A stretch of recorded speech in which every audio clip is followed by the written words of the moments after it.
Water is probably the most familiar thing in your life. You've been drinking it all day. You showered in it this morning. It's coursing through your body right now, making up something like 60% of your weight. And yet, if you really sit with it, water is one of the strangest substances in the known universe. I mean that literally. Chemists and physicists have spent centuries trying to figure out why water behaves the way it does, and some of those questions still don't have clean answers.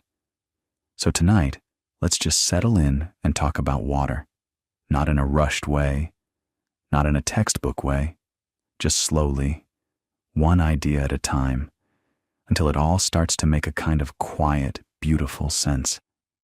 Let's start with the most basic thing. A single molecule of water, 2 hydrogen atoms and 1 oxygen atom, H2O. You learned that so early in school that it probably feels like it was always obvious, but someone had to figure that out, and the story of how they did is kind of wonderful. For most of human history, water was considered an element, not a compound, not a mixture, a fundamental, irreducible substance.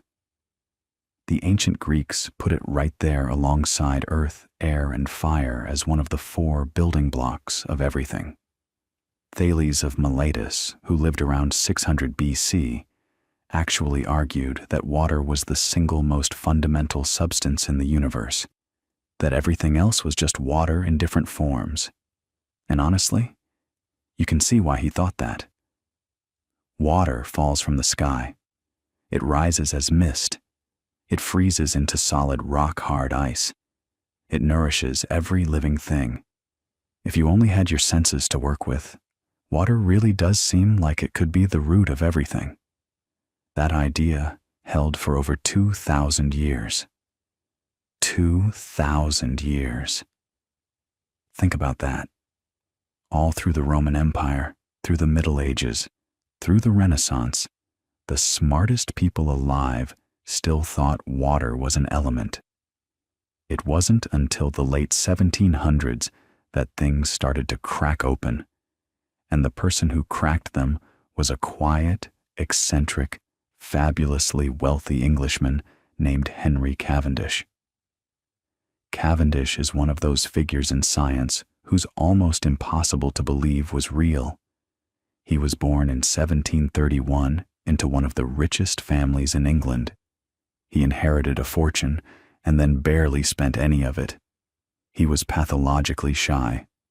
Some modern historians have speculated he may have been on the autism spectrum, though of course that's impossible to diagnose retroactively. He reportedly couldn't bear to be looked at, especially by women. He communicated with his household servants entirely through written notes. He would leave his dinner order on a table and disappear. If a maid accidentally encountered him in a hallway, he might not speak for the rest of the day. But here's the thing about Cavendish. He was an absolute genius in the laboratory. Meticulous, patient, brilliant. And in 1766, he published a paper describing a gas he called inflammable air. He'd produced it by dripping acids onto metals, and he noticed that this gas was extraordinarily light, and as the name suggests, it burned. What he'd isolated was hydrogen, though he didn't call it that yet. Now, other scientists were playing with gases too. Joseph Priestley in England had isolated what he called dephlogisticated air, a gas that made flames burn more brightly and kept mice alive longer in sealed jars. That was oxygen, though Priestley didn't fully understand what he had. And over in France, Antoine Lavoisier, who was arguably the greatest chemist of the 18th century and who would eventually lose his head to the guillotine during the French Revolution. Lavoisier was the one who started putting the pieces together into a coherent framework. He named hydrogen from the Greek for water former. He named oxygen from the Greek for acid former, though that turned out to be a bit of a misnomer.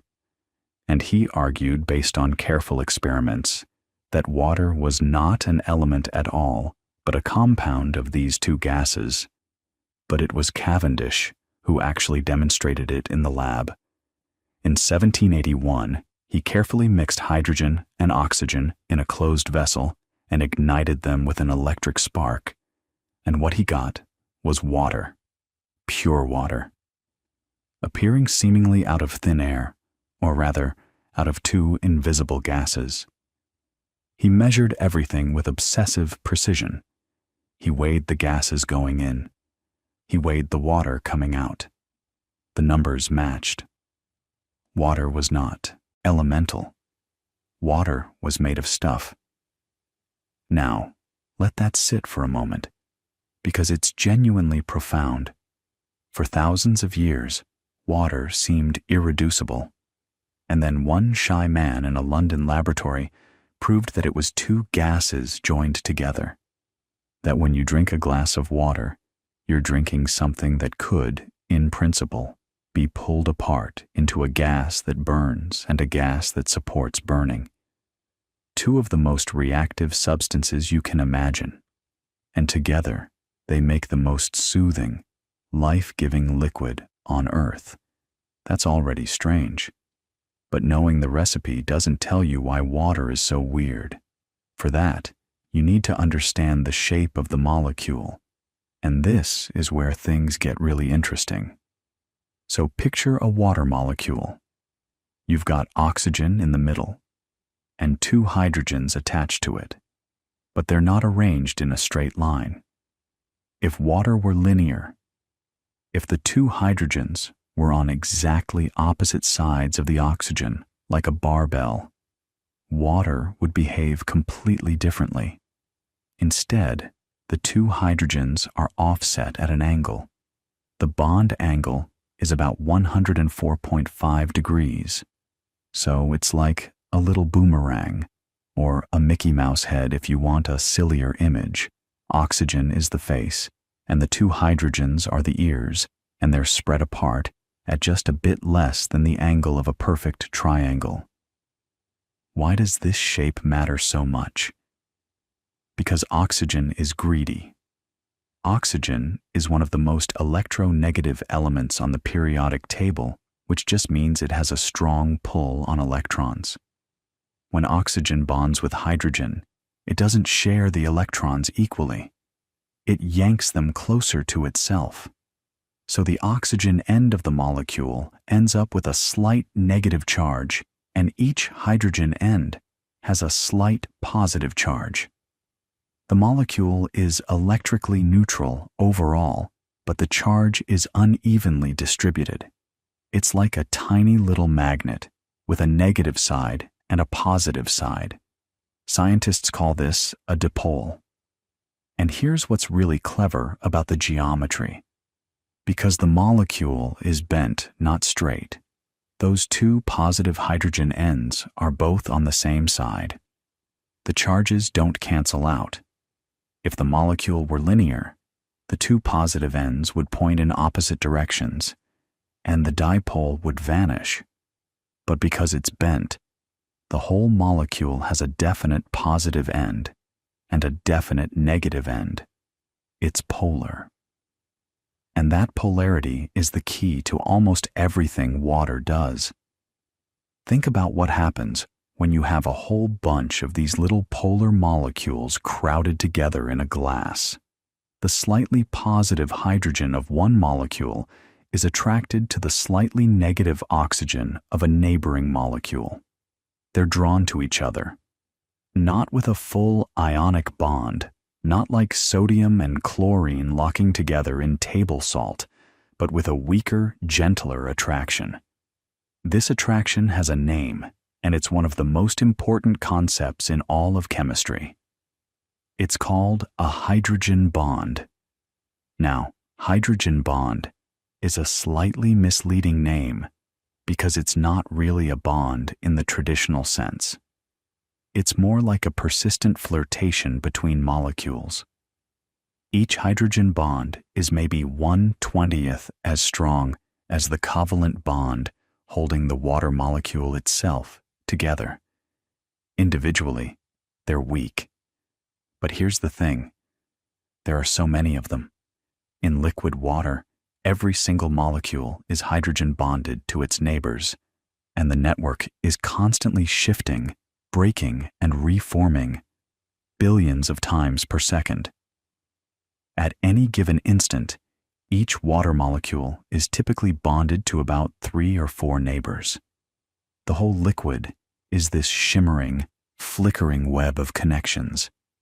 And this network explains so many things that might otherwise seem like unrelated quirks.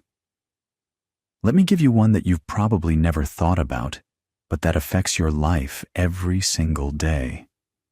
Water has an unusually high boiling point, like way higher than it should be. If you look at similar small molecules, hydrogen sulfide, which is H2S, or hydrogen selenide, they're all gases at room temperature. Hydrogen sulfide boils at minus 60 degrees Celsius. By the trend of the periodic table, water should boil at something like minus 70 or minus 80 degrees Celsius.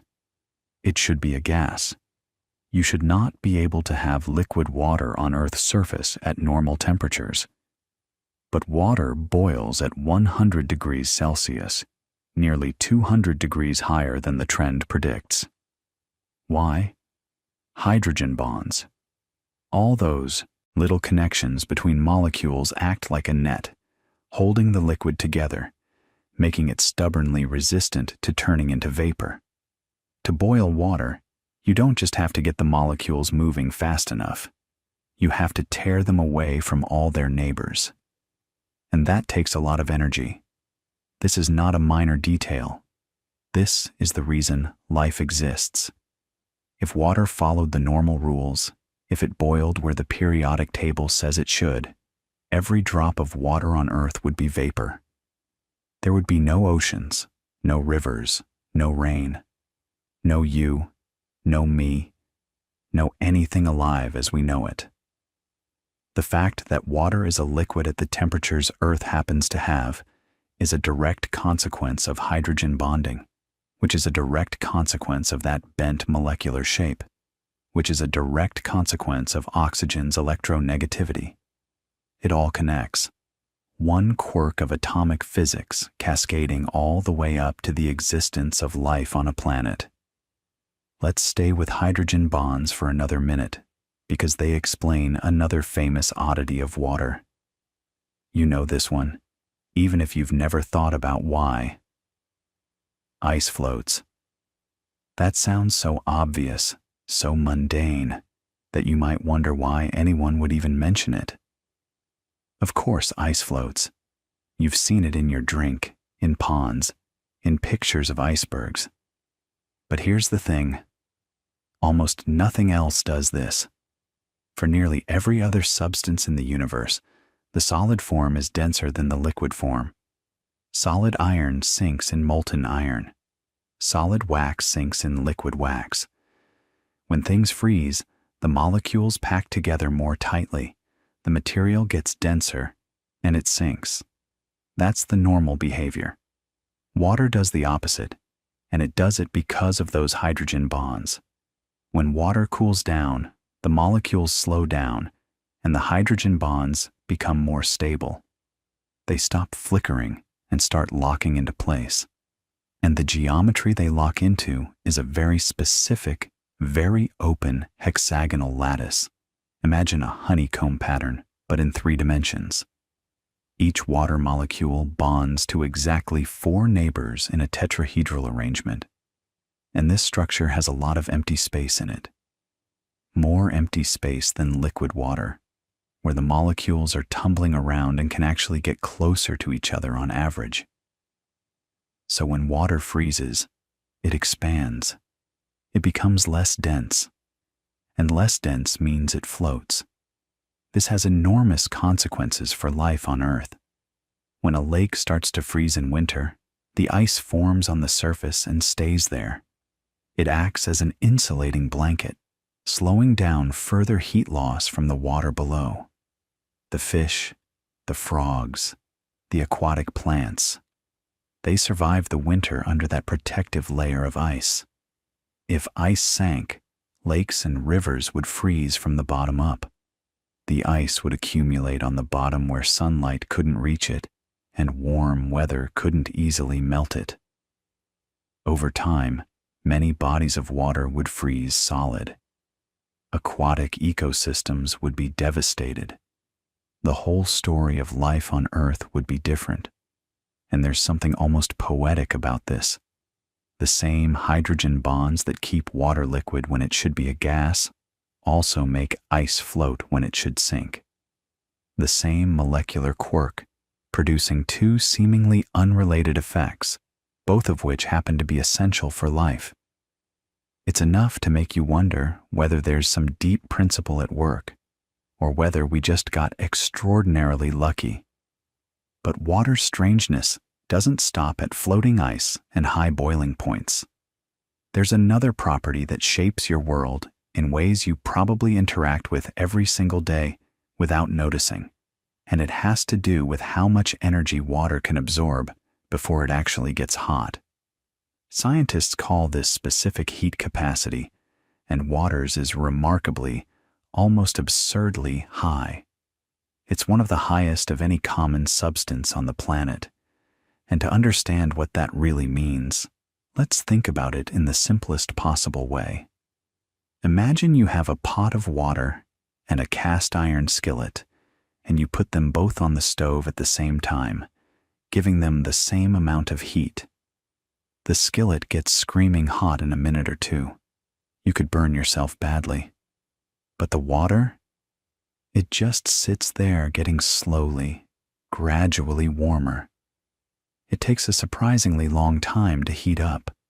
And the reason isn't that the stove is doing something different to each one. It's delivering the same energy to both.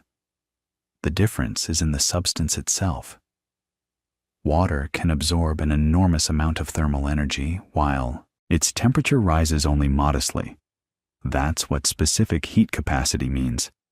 It's a measure of how much energy you have to pump into a substance to raise its temperature by 1 degree. For water, that number is about 4.18 joules per gram per degree Celsius. For iron, it's about 0.45. For copper, it's even lower, around 0.39. So water can absorb roughly 10 times more heat energy than the same mass of iron before its temperature goes up by the same amount.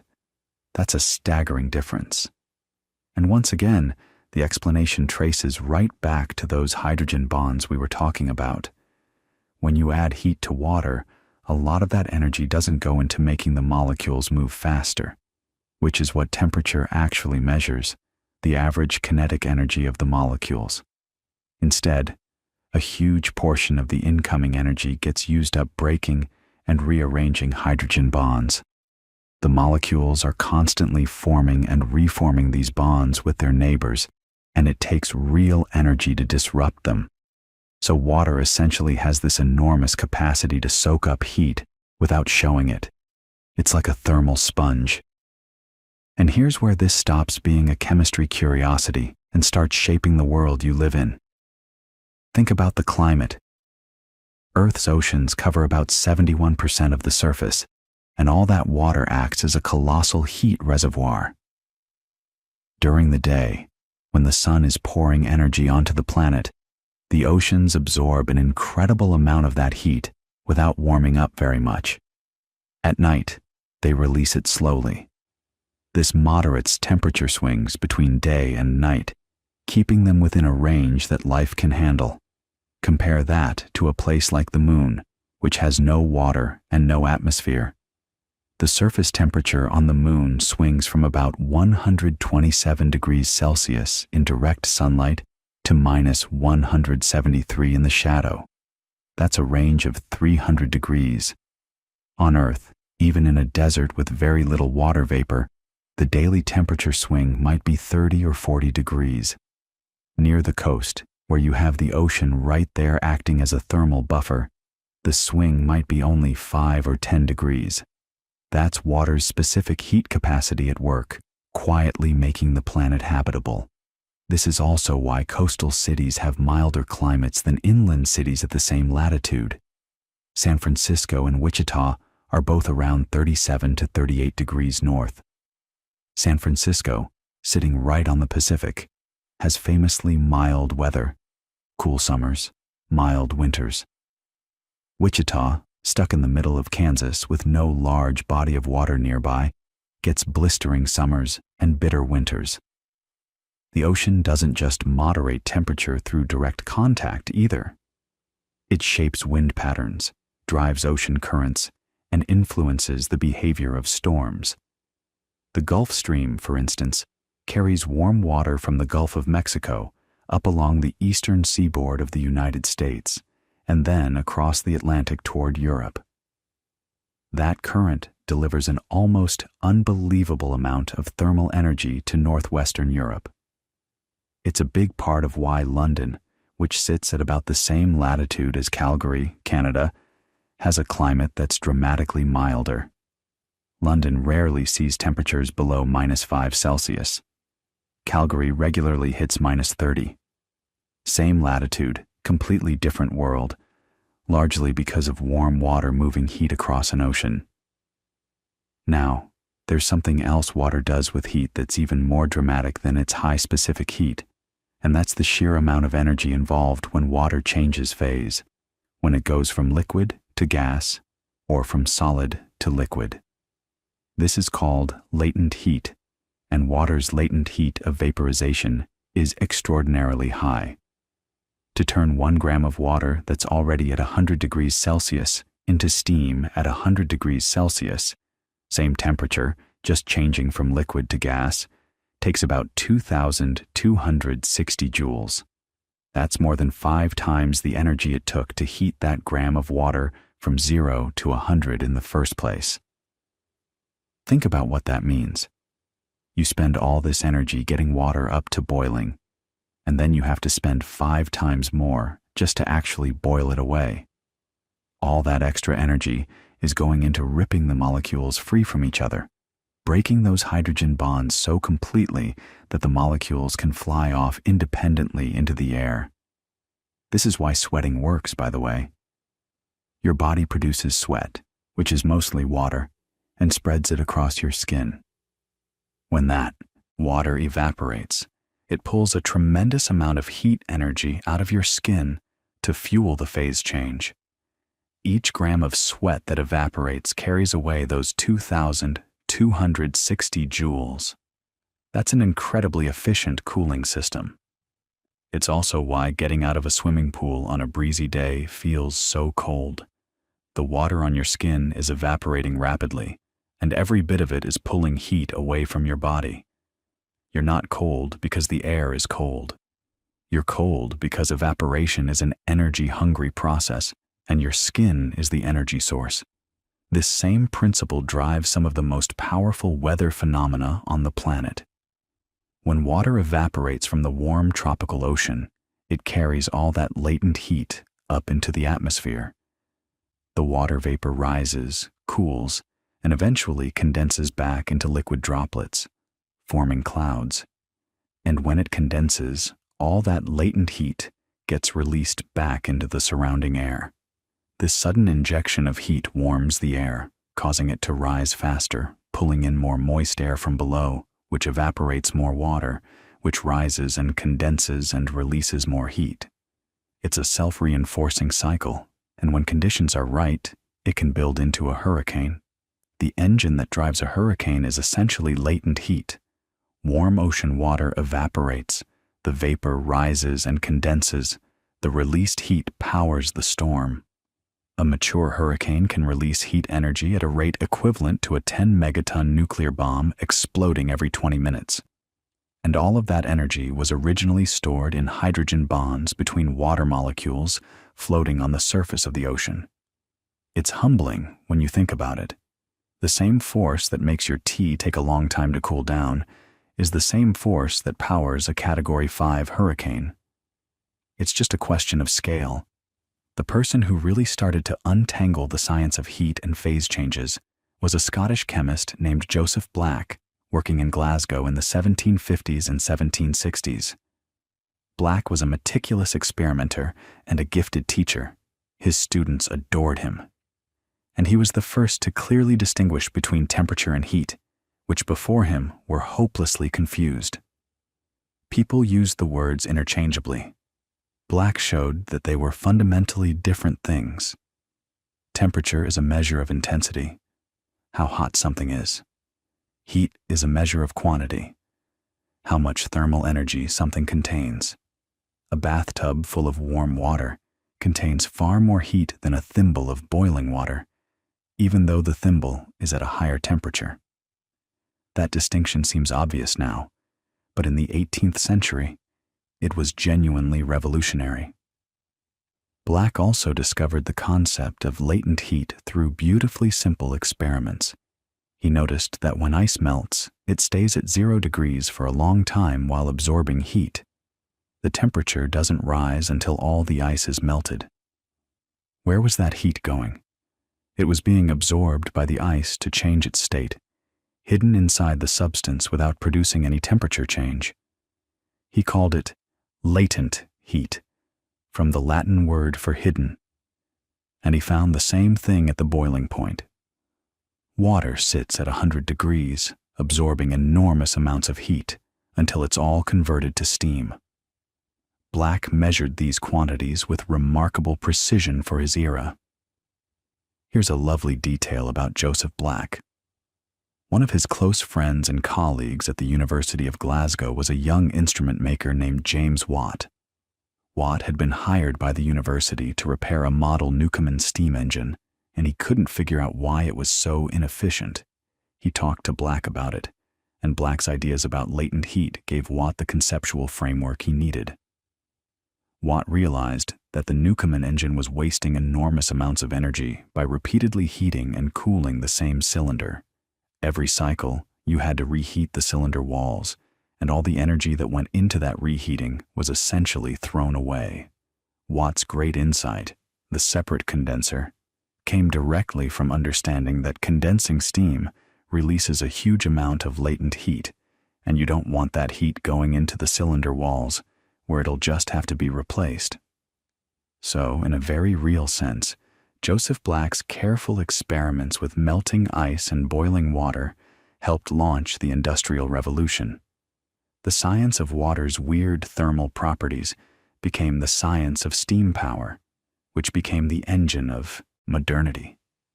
And speaking of steam, there's yet another strange thing water does that connects to everything we've been talking about, and it has to do with what happens when you put water under pressure, or take the pressure away.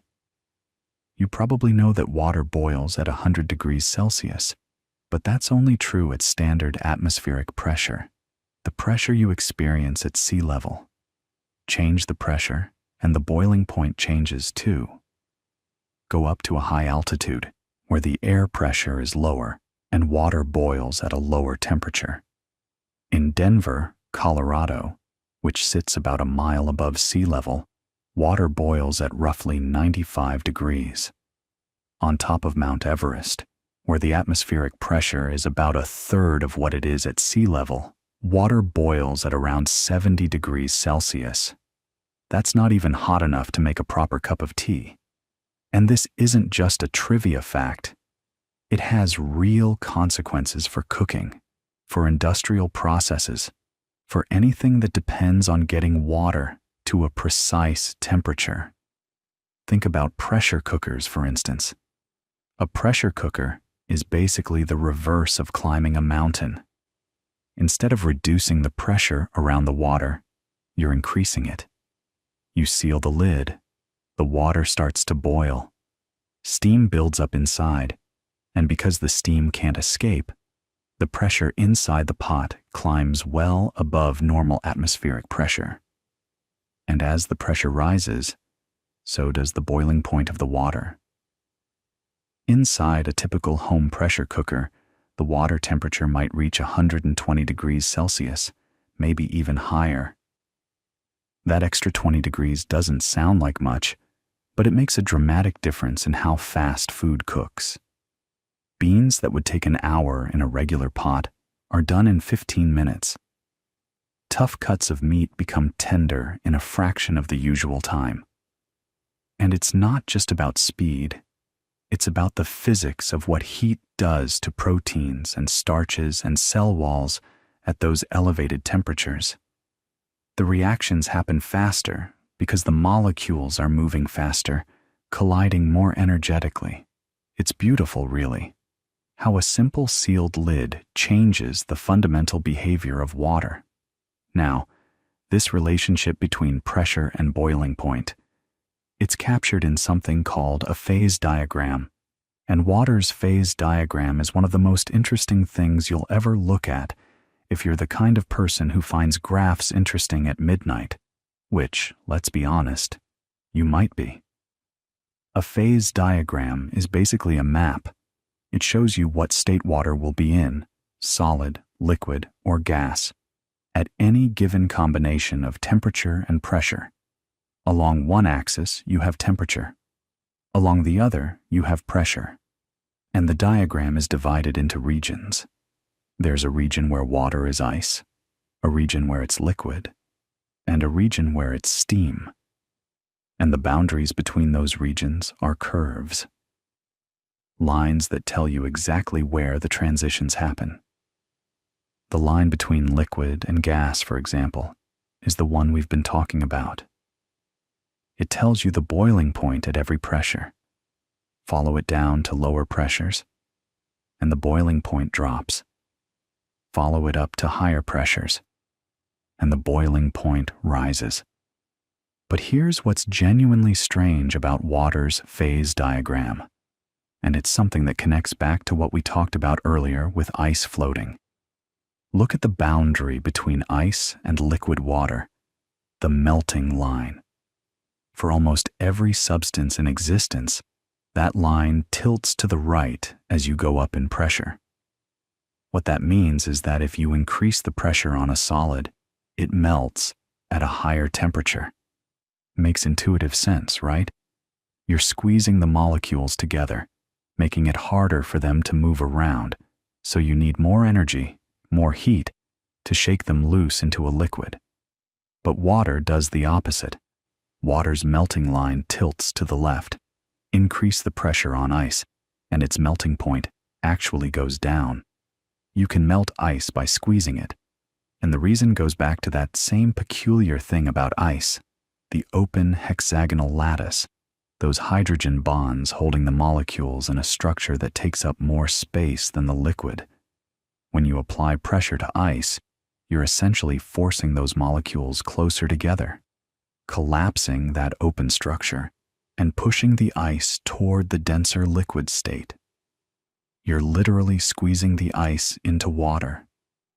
Now, this effect is actually pretty small at everyday pressures.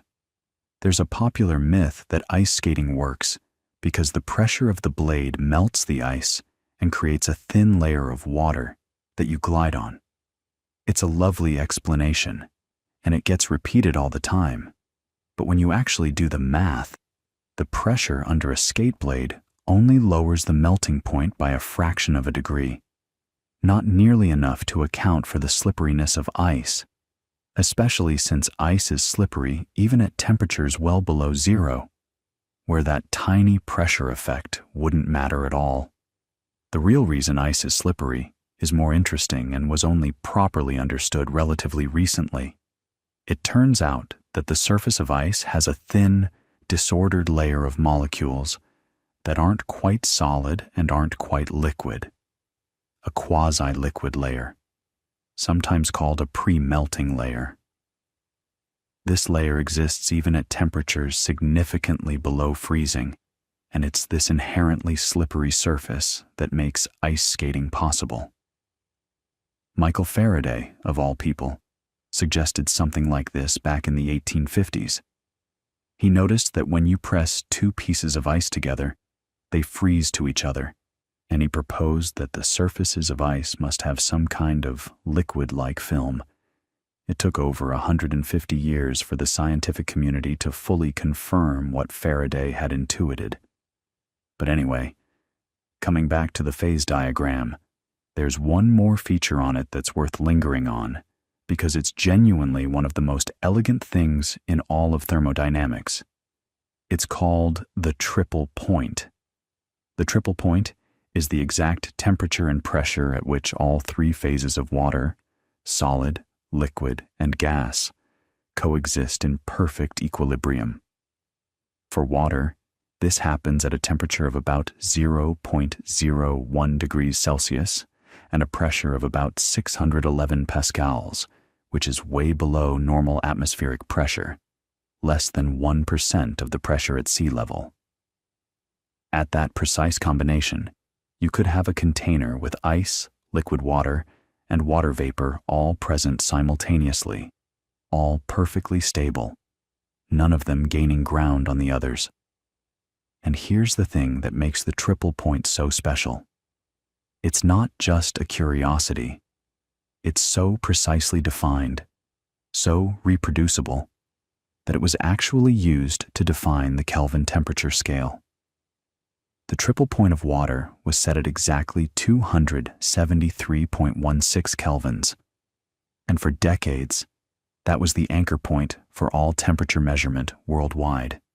Every thermometer, every temperature standard, every calibration in every lab on the planet ultimately traced back to that one singular point where ice, water, and steam coexist. They've since redefined the Kelvin in terms of fundamental constants, the Boltzmann constant specifically as of 2019. But for most of the 20th century, the triple point of water was quite literally the foundation of temperature measurement. That's how fundamental water is to the way we understand heat. Now, let's keep moving along the phase diagram, because something even more dramatic happens at the other end of that liquid-gas boundary line. Follow that curve upward, higher temperatures, higher pressures, and it doesn't go on forever. It terminates. It just ends at a specific point called the critical point. For water, the critical point occurs at about 374 degrees Celsius and 22.1 megapascals. That's roughly 218 atmospheres of pressure. And what happens at and beyond the critical point is genuinely mind-bending. Below the critical point, there's a clear distinction between liquid water and steam. You can see the boundary. There's a surface, a meniscus, a visible difference between the two phases. But as you approach the critical point, that distinction starts to blur. The liquid becomes less dense. The gas becomes more dense. They start to converge. And right at the critical point, the difference between liquid and gas vanishes entirely. There is no surface. There is no boundary.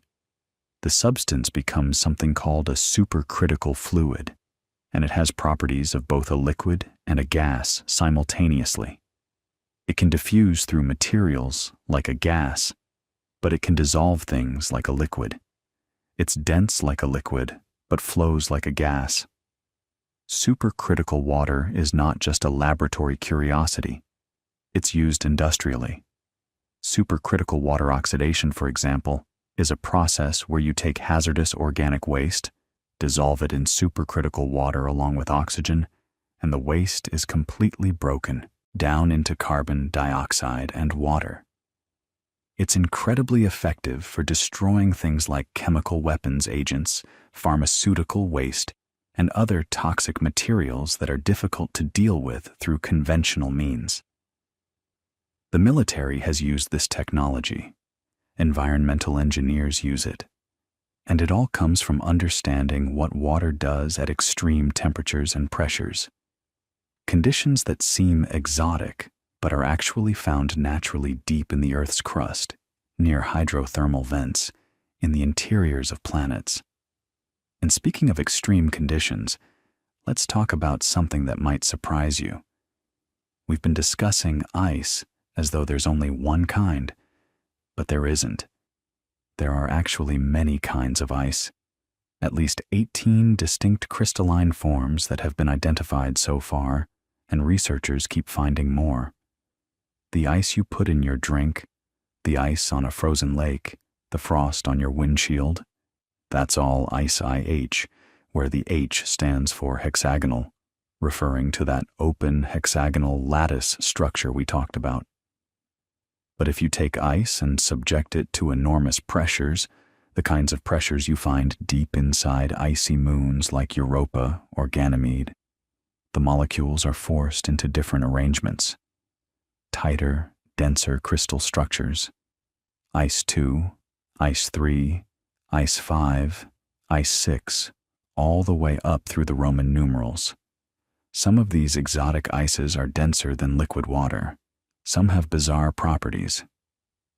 Ice 7, for example, can exist at room temperature if you keep the pressure high enough. We're talking tens of thousands of atmospheres. Scientists have actually found evidence of Ice 7 trapped inside diamonds that formed deep in the Earth's mantle. Think about that. There's a form of ice that exists inside diamonds, hundreds of kilometers below your feet, at temperatures that would normally have water as a superheated gas. But the pressure is so immense that the molecules are locked into a crystalline lattice. And then there's something even stranger. Amorphous ice. Ice that isn't crystalline at all. No regular lattice, no repeating pattern. The molecules are frozen in place, but disordered like glass.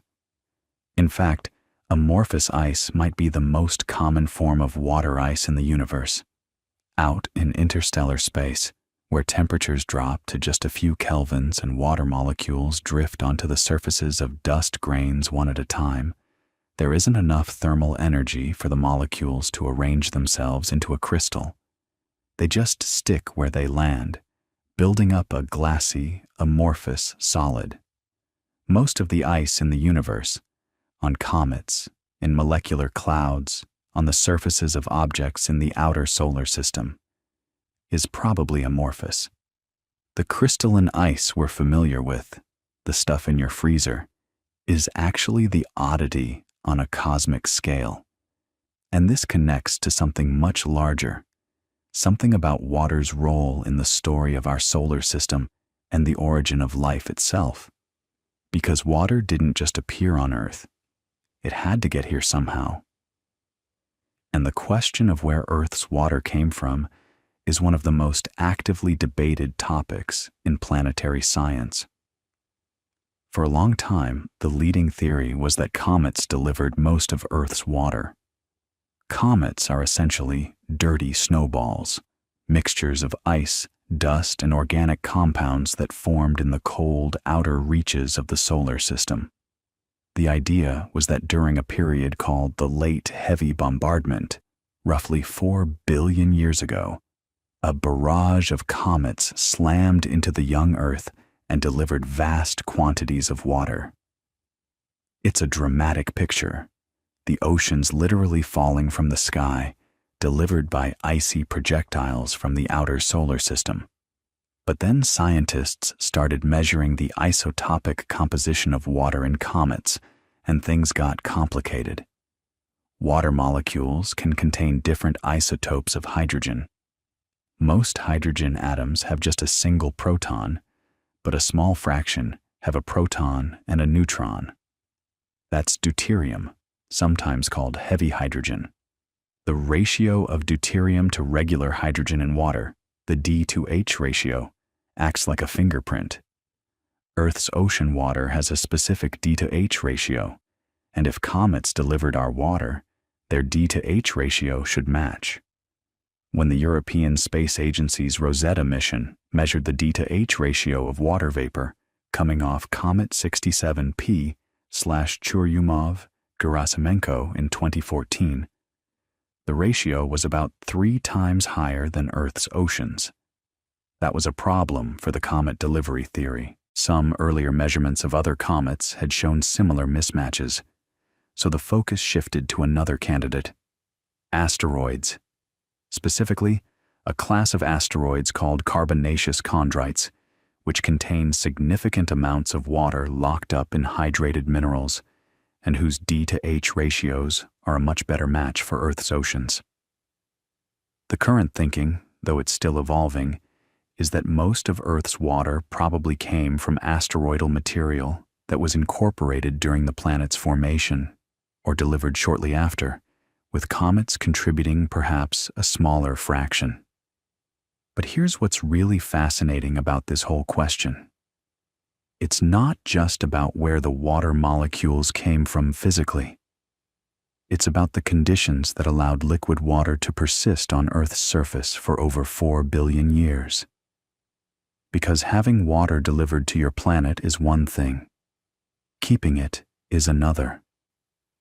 Mars probably had liquid water on its surface early in its history. Venus might have too. But Mars lost most of its atmosphere because it's too small to hold on to it. And without atmospheric pressure, liquid water can't persist. It either freezes or boils away into space. Venus went the other direction, with a runaway greenhouse effect that turned it into a hellscape where surface temperatures hit 460 degrees Celsius. Earth sits in this narrow band, the habitable zone, sometimes called the Goldilocks zone, where conditions are just right for liquid water. Not too hot, not too cold. But it's not just about distance from the sun. It's about atmospheric composition, magnetic field strength, planetary mass, plate tectonics recycling carbon, and regulating the greenhouse effect over geological timescales. It's a whole interlocking system, and liquid water is both a product of that system and a driver of it. And water doesn't just sit passively on Earth's surface waiting to be studied.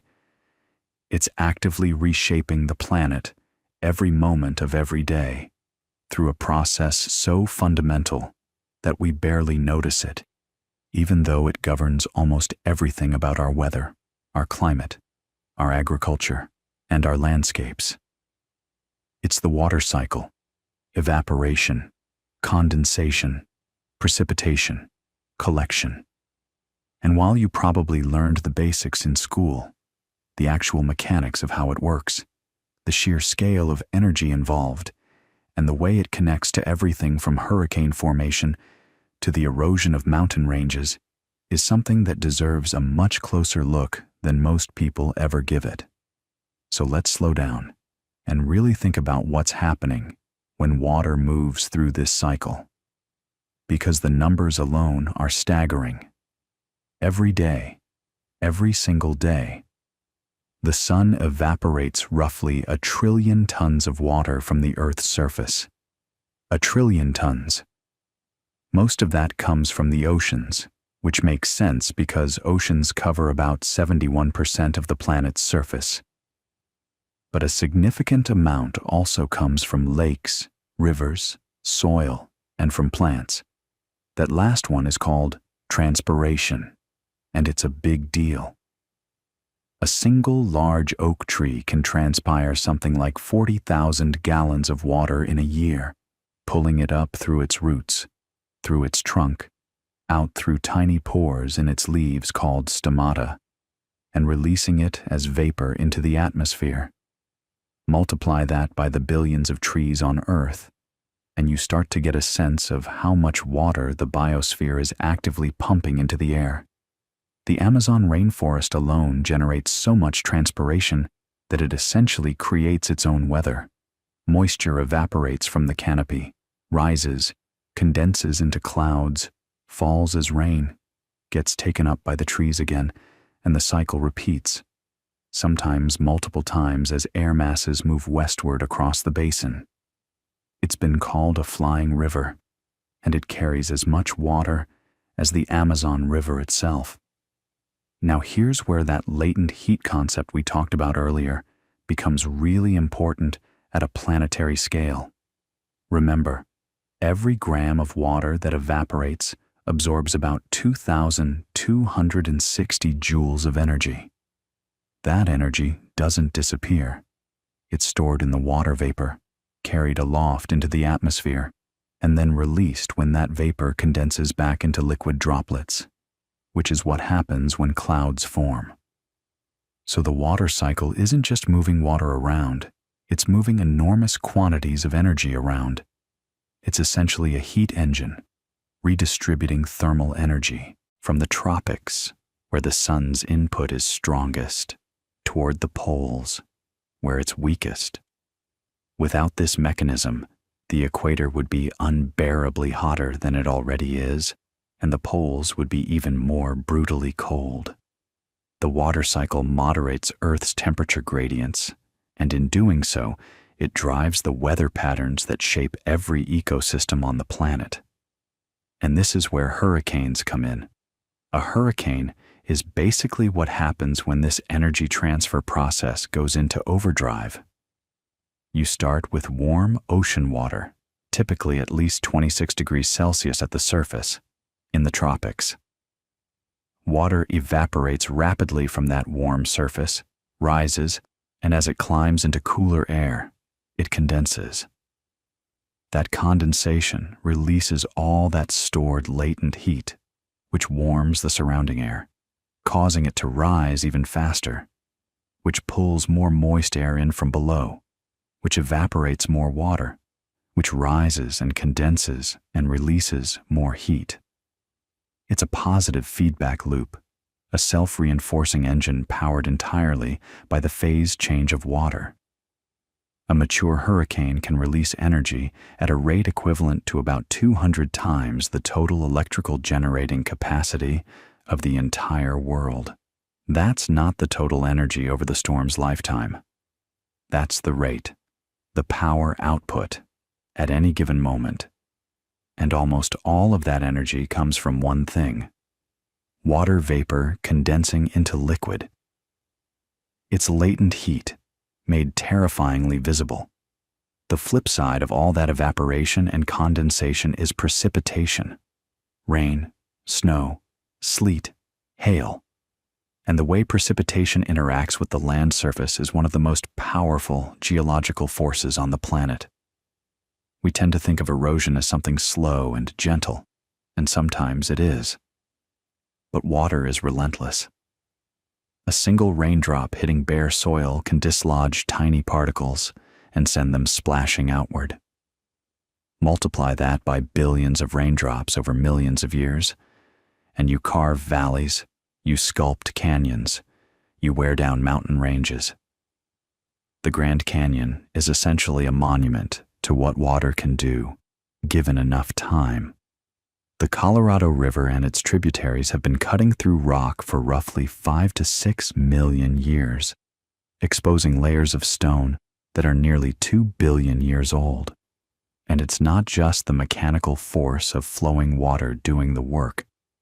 Water is a solvent, a remarkably good one, and it chemically dissolves minerals as it flows over and through rock. Limestone, for instance, is particularly vulnerable. Carbonic acid, which forms when carbon dioxide dissolves in rainwater, slowly eats away at limestone, creating caves, sinkholes, and the dramatic karst landscapes you see in places like southern China or the Yucatan Peninsula. This brings us to something really fundamental about water that we should spend some time with, because it connects to so many things. Water's ability to dissolve other substances. You've probably heard water called the universal solvent, and while that's a slight exaggeration, there are plenty of things water doesn't dissolve.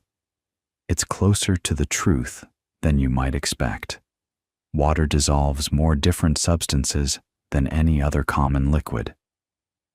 And the reason goes right back to that molecular structure we talked about early on: the bent shape, the polar nature, the partial charges on the oxygen and hydrogen ends of the molecule. Here's how it works. Think about table salt, sodium chloride. In a crystal of salt, you have sodium ions with a positive charge and chloride ions with a negative charge, held together in a rigid lattice by the electrostatic attraction between them. That's a pretty strong bond. But when you drop that crystal into water, the water molecules swarm around it. The partially negative oxygen ends of water molecules orient themselves toward the positive sodium ions, and the partially positive hydrogen ends orient toward the negative chloride ions. They tug at those ions, surrounding each one in a little shell of water molecules, a hydration shell it's called, and one by one they pry the ions free from the crystal lattice. The salt dissolves. Not because the bonds holding the salt together are weak, but because water's interactions with the individual ions are collectively strong enough to overcome them. And this isn't just a neat chemistry trick. It's the basis of almost all biology. Every chemical reaction happening in your body right now is taking place in an aqueous solution. Proteins fold in water. DNA replicates in water. Nutrients are transported through your bloodstream dissolved in water. Your kidneys filter waste products that are dissolved in water. The entire machinery of life runs in this solvent, and it runs in this particular solvent because water's polarity and hydrogen bonding give it this extraordinary ability to dissolve and interact with an enormous range of molecules. But here's what's really clever, and this is one of those things that once you see it, you can't unsee it. Water doesn't just dissolve polar and ionic substances, it also organizes nonpolar substances, things that don't dissolve in water, in incredibly important ways. Think about oil and water. You know they don't mix. But why? Oil molecules are nonpolar. They don't have those partial charges that water molecules can grab onto. So when you try to mix oil into water, the water molecules essentially refuse to make room. They'd rather hydrogen bond with each other than interact with these uncharged, nonpolar oil molecules.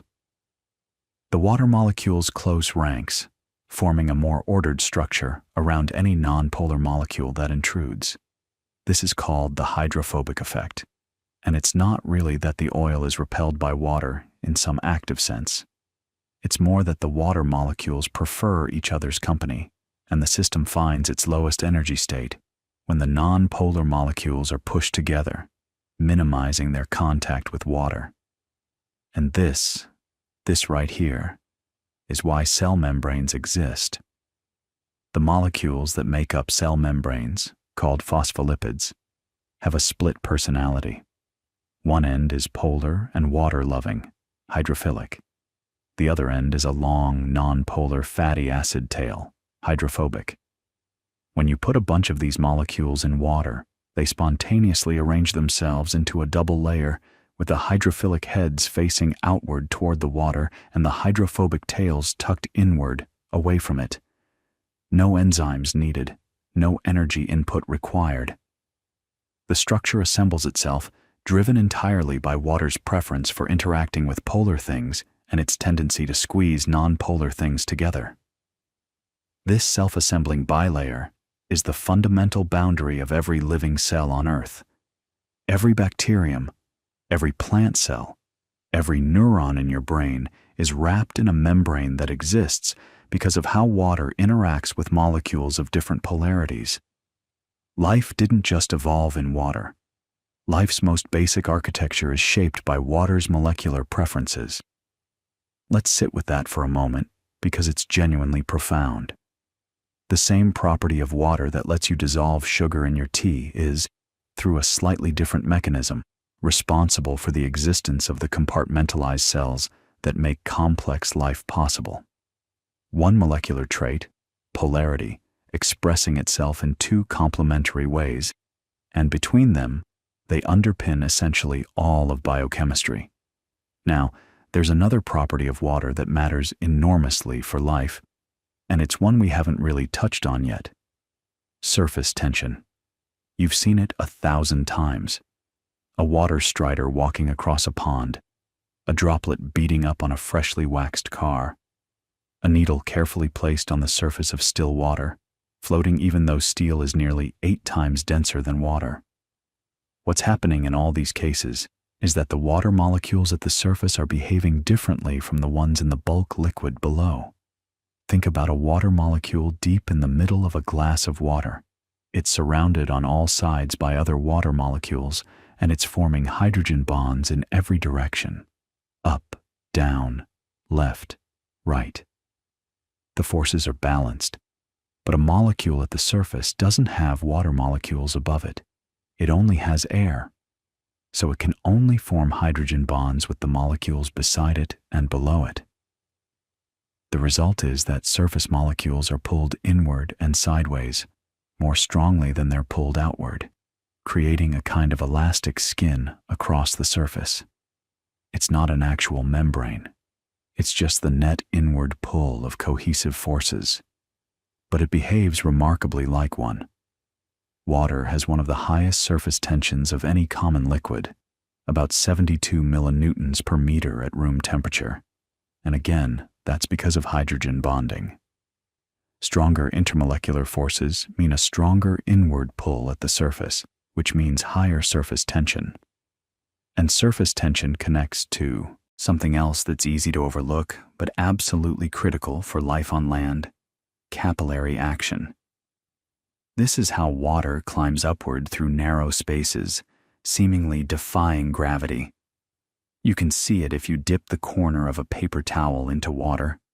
The water creeps upward through the tiny gaps between the fibers. What's happening is a competition between two forces. Adhesion is the attraction between water molecules and the surface they're touching: glass, paper fibers, the walls of a tiny tube. Cohesion is the attraction between water molecules and each other.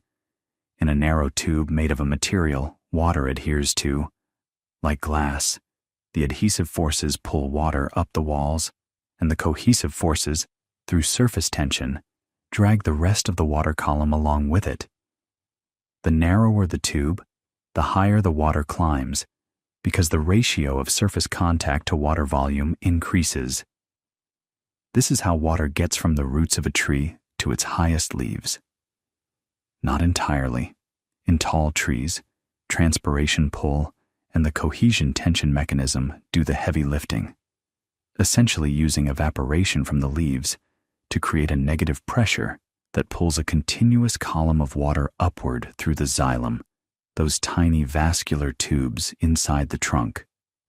But capillary action is part of the story, especially in the finest vessels, and the whole system depends on water's cohesive strength, its ability to hold together as a continuous column under tension without the column breaking. Water can withstand surprisingly large negative pressures before the column snaps, a phenomenon called cavitation. In the tallest trees, coastal redwoods reaching over 100 meters, water is being pulled upward under tensions that would seem impossible if you didn't understand how strong those hydrogen bonds really are when they're working collectively across millions of molecules in a narrow tube. And speaking of water moving through narrow spaces, this is a good moment to talk about something that engineers have been grappling with for thousands of years, something that connects the molecular behavior of water to some of the most ambitious infrastructure projects in human history. Because getting water to move where you want it to go, reliably, efficiently, in the right quantities, at the right pressure, is one of the oldest and most consequential engineering challenges our species has ever faced. And the story of how we learn to do it starts in places you might not expect, not in Rome, though we'll get there, but in the arid highlands of ancient Mesopotamia, in the deserts of Persia, and along the banks of the Nile. Places where water was scarce enough, or unpredictable enough, that people had no choice but to get clever about it. Think about what life looks like without any water infrastructure at all. You walk to the nearest river or spring, you fill a vessel, you carry it back. That's it. That's your entire water system. And it works fine for a small group of people living right next to a water source. But the moment you want to grow crops in a field that isn't directly beside a river, or the moment your settlement grows large enough that the nearest stream can't support everyone, you have a problem. And that problem, how do you move water from where it is to where you need it, is essentially the founding question of hydraulic engineering. The earliest answers were beautifully simple. Irrigation canals, ditches really. The Sumerians were digging them in southern Mesopotamia at least 5,000 years ago, maybe earlier. The Tigris and Euphrates rivers flooded seasonally, and the trick was to capture that floodwater and direct it onto agricultural land through a network of channels. It sounds straightforward, but the engineering challenges were real. You had to manage the slope of the canal so the water actually flowed. Too steep, and it would erode the channel walls. Too shallow, and the water would stagnate and silt up. You needed gates and weirs to control flow rates. You had to deal with the fact that evaporation in that climate was ferocious, so you were losing water constantly along the length of the canal. And there was the insidious problem of salinization. When you irrigate in a hot, dry climate, the water evaporates from the soil surface and leaves its dissolved salts behind. Over decades and centuries, the salt accumulates until the soil can no longer support crops. This is thought to be one of the factors that contributed to the decline of Sumerian agriculture around 2000 BCE. They were victims, in a sense, of water's excellence as a solvent. It dissolved minerals from the earth, carried them faithfully into the fields, and then abandoned them there when it evaporated back into the sky. But here's where it gets interesting. In ancient Persia, modern-day Iran, engineers developed a water delivery system so elegant, so perfectly adapted to its environment, that some of them are still functioning today, over 2,000 years later. They're called qanats, and they represent one of the most ingenious solutions to the problem of moving water that anyone has ever devised. A qanat is essentially a gently sloping underground tunnel that taps into a water table at the base of a mountain or hillside and carries groundwater by gravity alone to a settlement on the plains below. No pumps, no external energy, just gravity and a very precise understanding of slope. The tunnel might run for kilometers. Some are over 70 kilometers long. And along its length, vertical shafts are dug at regular intervals, maybe every 20 to 50 meters, both for ventilation and to remove excavated material during construction. From the surface, all you see is a line of circular mounds of earth stretching across the landscape, each one marking a shaft opening. From the air, they look like a line of craters marching across the desert. The genius of the qanat is that because the water channel is underground, evaporation losses are minimal. In a climate where open canals might lose half their water to the dry air before it reaches its destination, a qanat delivers almost everything it collects. The water stays cool, it stays clean, and the system is self-regulating in a sense. It can only deliver as much water as the aquifer naturally provides, so it doesn't deplete the water table the way a pumped well can. It's sustainable in a way that modern groundwater extraction often isn't. Building a qanat, though, that was dangerous, skilled work. The tunnel diggers, called muqannas, worked in cramped, dark conditions, excavating by hand, always at risk of tunnel collapse. They had to maintain a precise gradient, typically around 1 in 1,000, meaning the tunnel dropped about 1 meter for every kilometer of length. Too steep and the water would flow too fast and erode the tunnel. Too shallow and it wouldn't flow at all. And they had to get this right without modern surveying equipment, using simple tools, plumb lines, levels, oil lamps whose flame direction indicated airflow and thus connectivity between shafts. The knowledge was passed down through families, generation after generation. It was a specialized trade and a respected one. At their peak, there were tens of thousands of qanats across Iran, and the technology spread along trade routes to Afghanistan, North Africa, Spain, even as far as the Americas after Spanish colonization. Some estimates suggest that as recently as the 1960s, Qanats were still supplying around 75% of all the water used in Iran. That's an ancient technology carrying the water needs of a modern nation. Let that sit for a moment. But when most people think of ancient water engineering, they think of Rome. And honestly, that's fair, because what the Romans did with water was extraordinary. Not because their individual techniques were necessarily more advanced than what came before, but because of the sheer scale and ambition of their systems.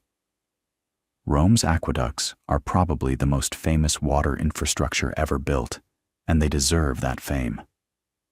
By the height of the empire, the city of Rome was served by 11 major aqueducts, delivering something like 1 million cubic meters of water per day. That's an almost absurd quantity. Some estimates suggest it worked out to more water per person per day than many modern cities provide. And they did this entirely with gravity flow. No pumps, no pressurized mains, just very carefully engineered gradients maintained over distances of up to 90 kilometers. Here's the thing. People often get wrong about Roman aqueducts. They picture those gorgeous arched bridges striding across valleys, and they assume the whole aqueduct looked like that. It didn't. The vast majority of a Roman aqueduct was underground or at ground level in a covered channel. The arched bridge sections, the arcades, were only necessary where the aqueduct had to cross a valley or depression while maintaining its gradient. They're the most visible parts, which is why they're the parts that survived in our cultural memory, but they were actually the exception, not the rule. Most of the engineering was invisible, buried in the landscape. The gradient control was remarkable. The Pont de Gare, that famous three-tiered aqueduct bridge in southern France, was part of a system that dropped only 17 meters over its entire 50-kilometer length. That's a gradient of about 34 centimeters per kilometer. Over 50 kilometers. Getting that right with Roman surveying tools, primarily an instrument called a groma for alignment and a chorobates for leveling, required extraordinary precision and patience.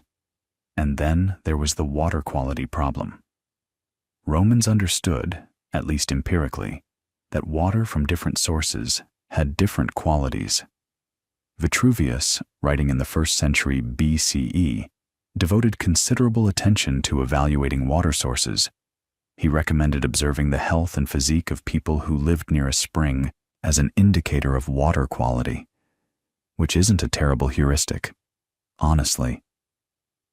He also warned against lead pipes, noting that lead workers often appeared sickly. This is one of those fascinating historical moments where practical observation was ahead of theoretical understanding. They didn't know about lead poisoning in any chemical sense, but they could see its effects. The debate about whether lead pipes actually poisoned Rome is more nuanced than popular accounts suggest, by the way. Roman water systems did use lead pipes. The word plumbing literally comes from plumbum, the Latin word for lead. But the water flowing through those pipes was typically hard water, rich in dissolved calcium and other minerals, and over time a layer of calcium carbonate scale would build up on the inside of the pipes, effectively insulating the water from the lead. So the actual lead exposure may have been much lower than you'd expect. It's still debated among historians and toxicologists, but the simple narrative of lead pipes destroyed Rome is almost certainly an oversimplification. What's not debatable is how seriously the Romans took their water infrastructure. They appointed a dedicated water commissioner, the curator aquarum, to oversee the entire system. One of the most famous holders of this office was Sextus Julius Frontinus, who served around 97 CE and wrote a detailed treatise called De Aqueductu, essentially a comprehensive report on Rome's water supply. It's a remarkable document, part engineering manual, part bureaucratic audit, part expression of civic pride. Frontinus carefully catalogued the capacity of each aqueduct, the condition of the infrastructure, the problem of illegal tapping. People would secretly bore into the aqueduct channels to steal water, which was a constant headache. And he compared Rome's waterworks favorably to the pyramids of Egypt, which he dismissed as useless monuments. Compare such numerous and indispensable structures carrying so much water, he wrote, with the idol pyramids. You can almost hear the civic engineers' disdain for mere architecture. But for all their magnificence, Roman aqueducts had limitations that reveal something important about the physics of water. Because they relied entirely on gravity flow through open channels, they couldn't push water uphill. If the terrain rose between the source and the city, you had a problem. The Romans did understand the principle of the inverted siphon, where a closed pipe descends into a valley and rises up the other side, with the water driven by the pressure head from the higher elevation on the entry side. They built several of these, and some were impressive engineering achievements. But siphons required pipes that could withstand significant internal pressure, and the materials available, lead, stone, terracotta, had limits. A siphon crossing a deep valley would generate enormous pressure at the bottom of the pipe, and joints were the weak point. Leaks were common. Maintenance was constant. This is a fundamental challenge that connects directly back to the molecular properties we talked about earlier. Water is essentially incompressible. Squeeze it, and it pushes back with almost the same force. In a pressurized pipe, the water transmits the pressure of the entire column above it to every surface it touches. At the bottom of a 100-meter siphon, the pressure on the pipe walls is roughly 10 atmospheres, 10 times the pressure of the air around you right now. That's about 150 pounds pressing on every square inch of pipe surface. For Roman pipe joints sealed with lead caulking, that was a lot to ask.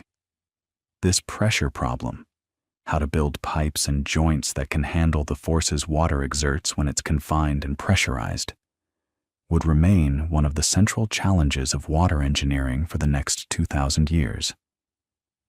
And it wouldn't really be solved until the development of reliable cast iron pipes in the 17th and 18th centuries, and later, steel and ductile iron in the 19th.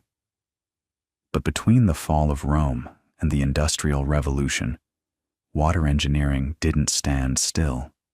Far from it. Islamic engineers made extraordinary advances in water lifting devices, building sophisticated norias, water wheels that used the river's own current to lift water into elevated channels, and improving on earlier designs for pumps and fountals.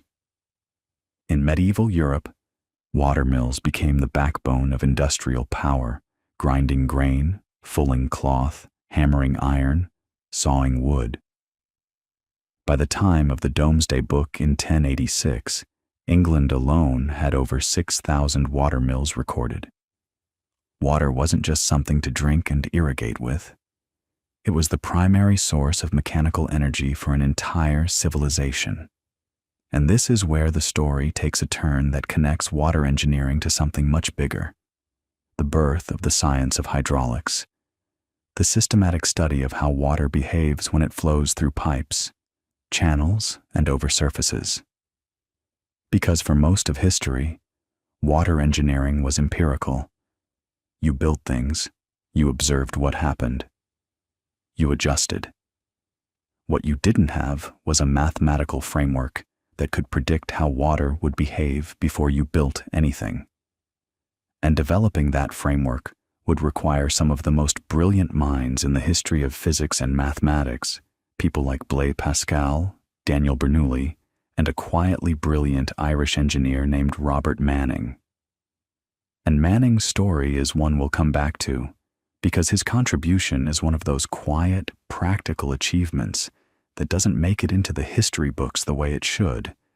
But first, Let's start with Pascal, because Pascal's insight is so fundamental, so beautifully simple, that once you hear it, you'll never think about water the same way again. Blaise Pascal was born in 1623 in Clermont-Ferrand, France, and he was one of those people who makes you feel a little inadequate about how you've spent your time on Earth. By the age of 16, he'd written a significant treatise on conic sections. By 19, he'd built a mechanical calculator, one of the first ever made, to help his father with tax computations.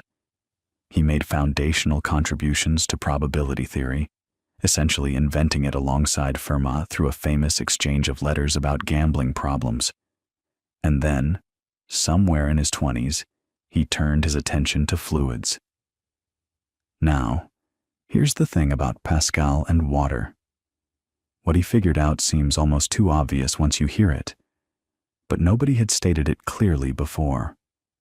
Pascal's principle, published in 1663, a year after his death, says this: pressure applied to a confined fluid is transmitted equally in all directions throughout the fluid.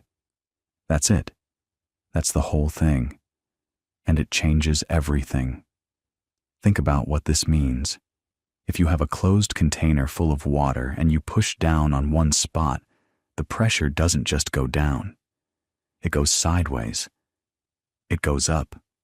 It goes into every corner, against every surface, equally. Water doesn't have a preferred direction for transmitting force.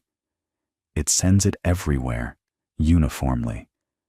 And this is a direct consequence of something we talked about earlier: water's near incompressibility. Because water doesn't compress significantly, when you push on it, that push has nowhere to go except outward, in every direction, against whatever's containing it. Now here's where Pascal's principle becomes incredibly powerful. Imagine you have a narrow tube connected to a wide tube, and both are filled with water and sealed with pistons. If you push down on the small piston with a modest force, the pressure you create transmits through the water to the large piston. But because pressure is force divided by area, and the large piston has a much bigger area, the force on the large piston is multiplied. You push with 10 pounds on a 1 square inch piston, and if the other piston is 10 square inches, you get 100 pounds of force out. You've just multiplied your force by a factor of 10. The trade-off, of course, is distance. You have to push the small piston 10 times farther than the large piston moves. Energy is conserved. But force multiplication, that's free. And that, right there, is the principle behind every hydraulic system you've ever encountered. The brakes in your car? Pascal. The hydraulic jack at the auto shop that lifts a 2-ton vehicle with a few pumps of a handle? Pascal. The massive hydraulic presses that shape sheet metal in factories, the excavator arms on construction sites, the landing gear on commercial aircraft. All of it traces back to this one elegant insight from a sickly French mathematician who died at 39. And Pascal did something else remarkable with water. He demonstrated the relationship between depth and pressure in a way that was both rigorous and theatrical. He showed that the pressure at any point in a fluid depends only on the depth below the surface and the density of the fluid, not on the shape of the container.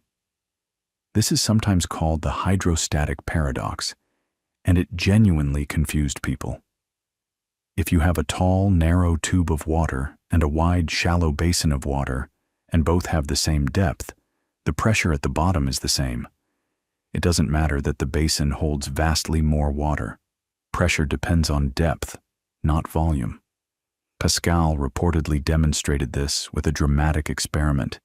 He attached a long, thin vertical tube to a sealed barrel full of water, climbed to a balcony, and poured a small amount of water into the tube. The tiny column of water in that narrow tube created enough pressure to burst the barrel.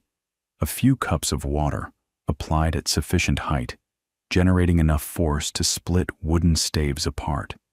It's a beautiful demonstration, and whether or not it happened exactly as described, the physics is absolutely real.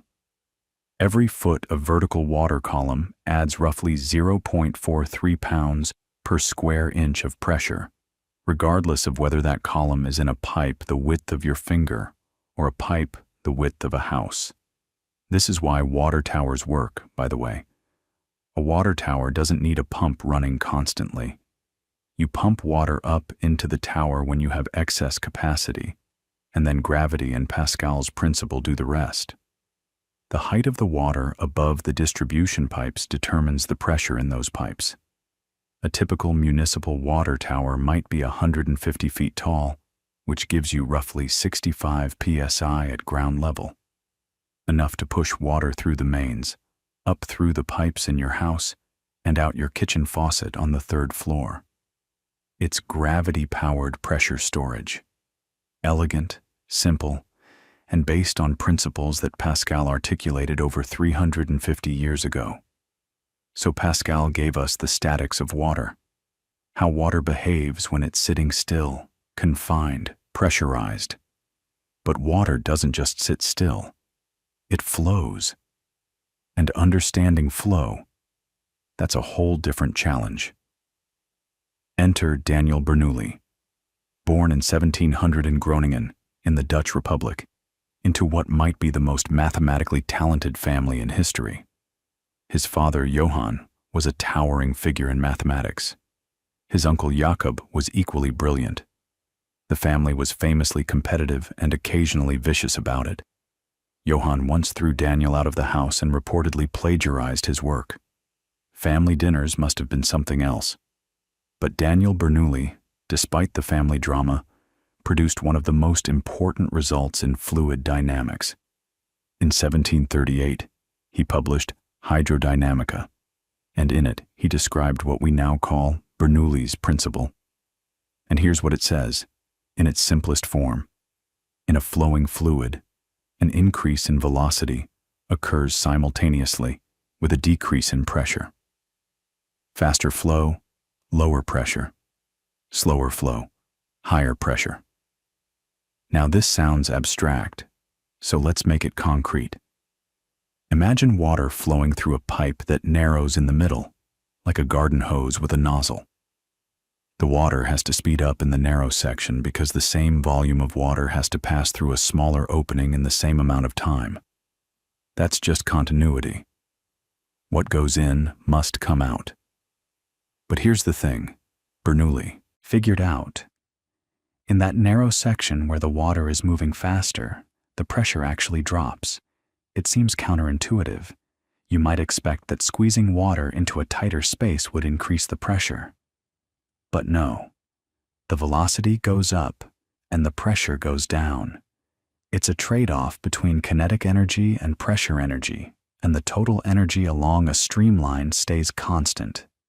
That's Bernoulli's equation, and it's essentially a statement of conservation of energy applied to flowing fluids. This principle shows up everywhere. It's part of why airplane wings generate lift. Air moving faster over the curved top surface creates lower pressure than the slower air beneath. It's why a shower curtain gets sucked inward when you turn on the hot water. The fast-moving air from the shower creates a low-pressure zone. It's why a curveball curves. The spinning ball drags air faster on one side, creating a pressure differential. And in water engineering specifically, Bernoulli's principle is essential for understanding how water behaves in pipe systems, at constrictions, through valves, and over weirs. But Bernoulli's equation, as beautiful as it is, has a limitation. It assumes an ideal fluid, no friction, no viscosity, no energy lost to turbulence.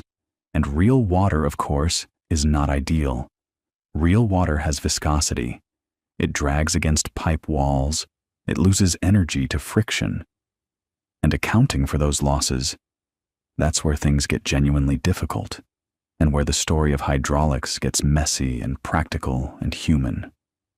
Because here's what happened in the century after Bernoulli.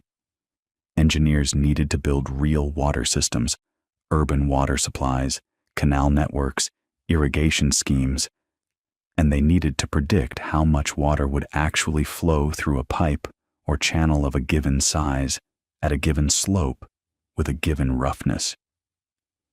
Bernoulli's equation wasn't enough. You needed to account for friction losses, and that meant you needed empirical formulas. Equations derived from experiments, from measuring real flows in real pipes and real channels, and fitting curves to the data. And this is where a parade of brilliant experimentalists enters the picture. Antoine de Chézy, a French engineer, proposed around 1769 that the velocity of flow in an open channel depends on the slope of the channel and its hydraulic radius, essentially a measure of how efficiently the channel cross-section conveys water relative to the friction-generating wetted surface. Chézy's formula was a breakthrough, but it contained a coefficient that had to be determined experimentally for each situation, and nobody quite knew how to predict it. Then came the great German engineer Gotthilf Hagen and the French physician Jean-Léonard Marie Poiseuille, who independently, in the 1830s and 1840s, figured out the laws governing slow, smooth flow through small-diameter tubes. Poiseuille was actually studying blood flow. He wanted to understand how blood moves through capillaries, and he discovered that the flow rate through a tube is proportional to the fourth power of the radius. The fourth power. That means if you double the diameter of a pipe, you don't get twice the flow. You get 16 times the flow. That's an astonishing sensitivity to pipe size, and it's why even small deposits or blockages in pipes, or in arteries for that matter, can dramatically reduce flow. And then there's Osborne Reynolds, working at the University of Manchester in the 1880s, who did something that clarified a problem that had been confusing everyone. He showed that flow in a pipe can exist in two fundamentally different states. Below a certain velocity, the flow is smooth and orderly. Every particle of water moves in parallel layers, sliding past each other without mixing. He called this laminar flow. Above that critical velocity, the flow breaks down into chaotic, swirling eddies, turbulent flow. And the transition between the two depends on a single dimensionless number that we now call the Reynolds number, which combines the fluid's velocity, density, viscosity, and the pipe diameter into one value. Below about 2,300, flow is typically laminar. Above about 4,000, it's fully turbulent. In between, it's unpredictable. It can flicker between the two states almost randomly. Reynolds demonstrated this with an experiment that's still replicated in fluid mechanics labs today. He injected a thin stream of dye into water flowing through a glass tube. At low velocities, the dye stream remained a perfect, undisturbed thread, a straight line running through the center of the pipe, beautiful, orderly, laminar. Then he gradually increased the flow rate, and at a certain point, the dye thread wavered, broke apart, and dispersed into the surrounding water in swirling chaos. Turbulence. And once you've seen that transition, even just imagining it, you understand something deep about how water behaves. It can be perfectly predictable, and then, past a threshold, it becomes fundamentally chaotic. Not approximately chaotic, fundamentally. Turbulence remains one of the unsolved problems in classical physics. We can describe it statistically, we can simulate it with supercomputers, but a complete analytical solution to the Navier-Stokes equations for turbulent flow? That's one of the Millennium Prize problems. There's $1 million bounty on it. Nobody's collected. And this is where Robert Manning comes back into our story. Because while the theoreticians were wrestling with the fundamental nature of turbulence, practicing engineers still needed to build things. They needed a formula they could actually use in the field, something that would tell them, if I dig a channel this wide, this deep, with this slope, and this surface roughness, how much water will it carry? Manning, born in Normandy in 1816 but raised in Ireland, spent most of his career as a drainage engineer with the Irish Office of Public Works. He wasn't a university professor. He wasn't a theoretical physicist. He was a working engineer who spent his days dealing with real channels carrying real water across the Irish countryside. And in 1889, he presented a formula that was so practical, so usable, and so surprisingly accurate that it became the standard equation for open channel flow worldwide, and it still is today. Manning's equation relates the velocity of flow to the channel's hydraulic radius, its slope, and a single roughness coefficient, now called Manning's N, that captures how much friction the channel surface creates. A smooth concrete channel might have an N of 0.013. A natural stream with rocks and vegetation might be 0.035 or higher. And the beauty of Manning's equation is that once you know N for your channel material, you can predict flow velocity and discharge with remarkable accuracy using nothing more than basic arithmetic. What's quietly wonderful about Manning's story is that he himself wasn't entirely satisfied with his formula. He considered it semi-empirical, a practical tool rather than a fundamental law. He tested it against every dataset he could find, comparing it to the formulas of Chazy, of Ganguelet and Cutter, of Bazin, and he found that his simpler equation performed as well, or better than all of them. Sometimes the most useful contribution isn't the most theoretically elegant one. Sometimes it's the one that actually works at 3 a.m. when you're standing in a muddy field, trying to figure out if your drainage channel can handle the storm that's coming.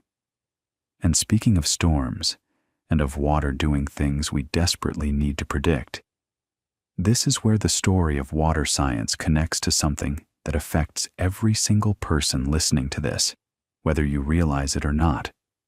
Because all of these principles, Pascal's pressure transmission, Bernoulli's energy trade-offs, Reynolds's turbulence, Manning's practical flow predictions, they all come together in one of the most complex and consequential engineering challenges humanity has ever faced. Building systems that deliver clean water to cities of millions of people, and then taking that water away again once it's been used. The story of urban water and sanitation is, honestly, one of the greatest engineering achievements in history, and also one of the most underappreciated. And it starts, strangely enough, with a physician, a hand pump, and a devastating outbreak of cholera in London in the summer of 1854. The physician's name was John Snow, and what he did that year would change the world, though almost nobody believed him at the time. Here's the thing about London in the 1850s. It was the largest city on Earth, somewhere around 2.5 million people crammed into a sprawling, booming, filthy metropolis. And the prevailing theory about disease, the one that virtually every doctor and public health official accepted, was miasma theory. The idea that diseases like cholera were caused by bad air, by the foul-smelling vapors that rose from rotting organic matter, from sewage, from the general stench of a city that had grown far faster than its infrastructure could handle. And honestly, you can understand why people believed it. London smelled terrible. The Thames was essentially an open sewer, and cholera outbreaks did seem to cluster in the most foul-smelling neighborhoods. The correlation was there. It just wasn't causation. John Snow was skeptical. He'd been thinking about cholera for years, and he'd noticed something that didn't fit the miasma model. If cholera were caused by breathing bad air, You'd expect it to attack the lungs first. But it didn't.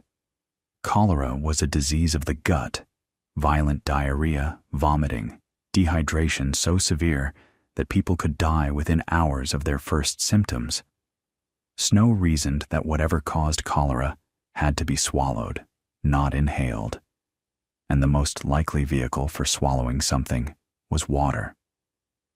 Then, in late August of 1854, a catastrophic cholera outbreak erupted in the Soho district of London, centered around Broad Street, now Broadwick Street, if you ever visit. In just 10 days, more than 500 people died in an area of just a few blocks. The speed and concentration of the deaths were staggering, and Snow, who lived nearby, did something remarkable. He went door to door. He talked to families, to survivors, to neighbors of the dead. He mapped every single death, plotting them on a street map of the neighborhood. And the pattern that emerged was unmistakable. The deaths clustered tightly around one particular water source, the Broad Street pump. Now, this wasn't the only evidence Snow gathered. He was meticulous. He noted that a workhouse near Broad Street, which had its own private well, had almost no cholera cases despite being right in the middle of the outbreak zone. He noted that a brewery on Broad Street also had very few cases, and the workers there told him they mostly drank beer, not water. He tracked down cases that seemed like outliers, people who died of cholera far from Broad Street, and found that many of them had connections to that pump. One woman who died in Hampstead, miles away, turned out to have a bottle of Broad Street water delivered to her regularly because she liked the taste. Her niece, who visited and drank the same water, also died. On September 7th, 1854, Snow presented his evidence to the Board of Guardians of St. James's Parish and persuaded them to remove the handle from the Broad Street pump. The outbreak was already waning by then. Many residents had fled, but the removal of the pump handle became one of the most iconic moments in the history of public health. It's the moment that marks the birth of epidemiology as a discipline, the science of tracking disease through populations. But here's what's really important for our story. Snow was right about the mechanism, but he didn't know exactly what was in the water. The germ theory of disease hadn't been established yet. Pasteur's groundbreaking work on microorganisms was still a few years away. Koch wouldn't identify the cholera bacterium, Vibrio cholerae, until 1884, 30 years later. Snow knew that something in the water was causing cholera. He just couldn't see it or name it. And because of that, many of his contemporaries dismissed his findings. The miasma theory was too entrenched. Even after the Broad Street pump investigation, the official government report on the outbreak concluded that the cause was, you guessed it, bad air. But the seeds were planted, and what grew from them was one of the most transformative engineering projects in human history. Because just a few years later, in the summer of 1858, London experienced what became known as the Great Stink. That summer was unusually hot, and the Thames, which received the raw sewage of the entire city, millions of people's waste flowing directly into the river, became so unbearably foul that Parliament itself could barely function. The curtains in the Houses of Parliament were soaked in chloride of lime to try to mask the smell. Members of Parliament were literally gagging. And this, more than any epidemiological argument, is what finally motivated action. Not science, not public health data, but the fact that powerful people couldn't breathe comfortably in their own building. Sometimes that's how it works. The man who stepped up was Joseph Bazalgette, chief engineer of the Metropolitan Board of Works. And what Bazalgette designed and built over the next several years is one of the most impressive infrastructure projects of the 19th century. He created a comprehensive sewer system for London, 82 miles of main intercepting sewers, over 1,000 miles of street sewers, all designed to capture the city's waste before it reached the Thames and carry it downstream, east of the city, where it could be discharged on the outgoing tide. Think about the engineering challenge here. London is relatively flat. You need sewage to flow, which means you need gravity, which means you need slope. But you can't just dig deeper and deeper forever. Bazalgette's solution was elegant. He built his main intercepting sewers along the banks of the Thames, running roughly east-west at a carefully calculated gradient. The northern system had 3 main sewers at different levels: a high-level sewer, a middle-level sewer, and a low-level sewer, each capturing flow from the neighborhoods at its elevation. The low-level sewer, which ran along the riverbank itself, required pumping stations to lift the sewage up to the outfall. And those pumping stations, the one at Crossness on the south bank and Abbey Mills on the north, were engineering marvels in their own right, with massive beam engines housed in buildings so ornate they looked like cathedrals. The Victorians believed that important infrastructure deserved beautiful architecture, and honestly, they had a point. Bazalgette also did something incredibly smart. He calculated the diameter of pipe needed for the expected sewage flow, and then he doubled it. When questioned about this seemingly extravagant over-engineering, he reportedly said something to the effect of, "We're only going to get one chance to do this. We'd better get it right." That decision to oversize the system is one of the reasons London's Victorian sewers are still functioning today, more than 150 years later, serving a city that's grown enormously since they were built. And here's where all those hydraulic principles we talked about earlier come together beautifully. Manning's equation, with its roughness coefficients, Bazalgette's engineers needed exactly that kind of thinking to size their brick-lined sewers and predict flow rates. The understanding of pressure that traces back to Pascal was essential for designing the pumping stations. Reynolds's insights about turbulent versus laminar flow mattered for predicting how sewage, which is not clean water, it's a complex fluid carrying solids, would behave in pipes of different sizes. Every one of those theoretical breakthroughs found practical application in the muck and grime of keeping a city alive, and the results were extraordinary. Cholera epidemics in London essentially ceased after Bazalgette's system was completed. The death rate from waterborne diseases plummeted. Some historians have argued that civil engineers like Bazalgette have saved more lives than any doctor in history, and when you look at the numbers, it's hard to disagree. But sewers were only half the equation. The other half was water treatment, making sure the water coming into people's homes was clean in the first place.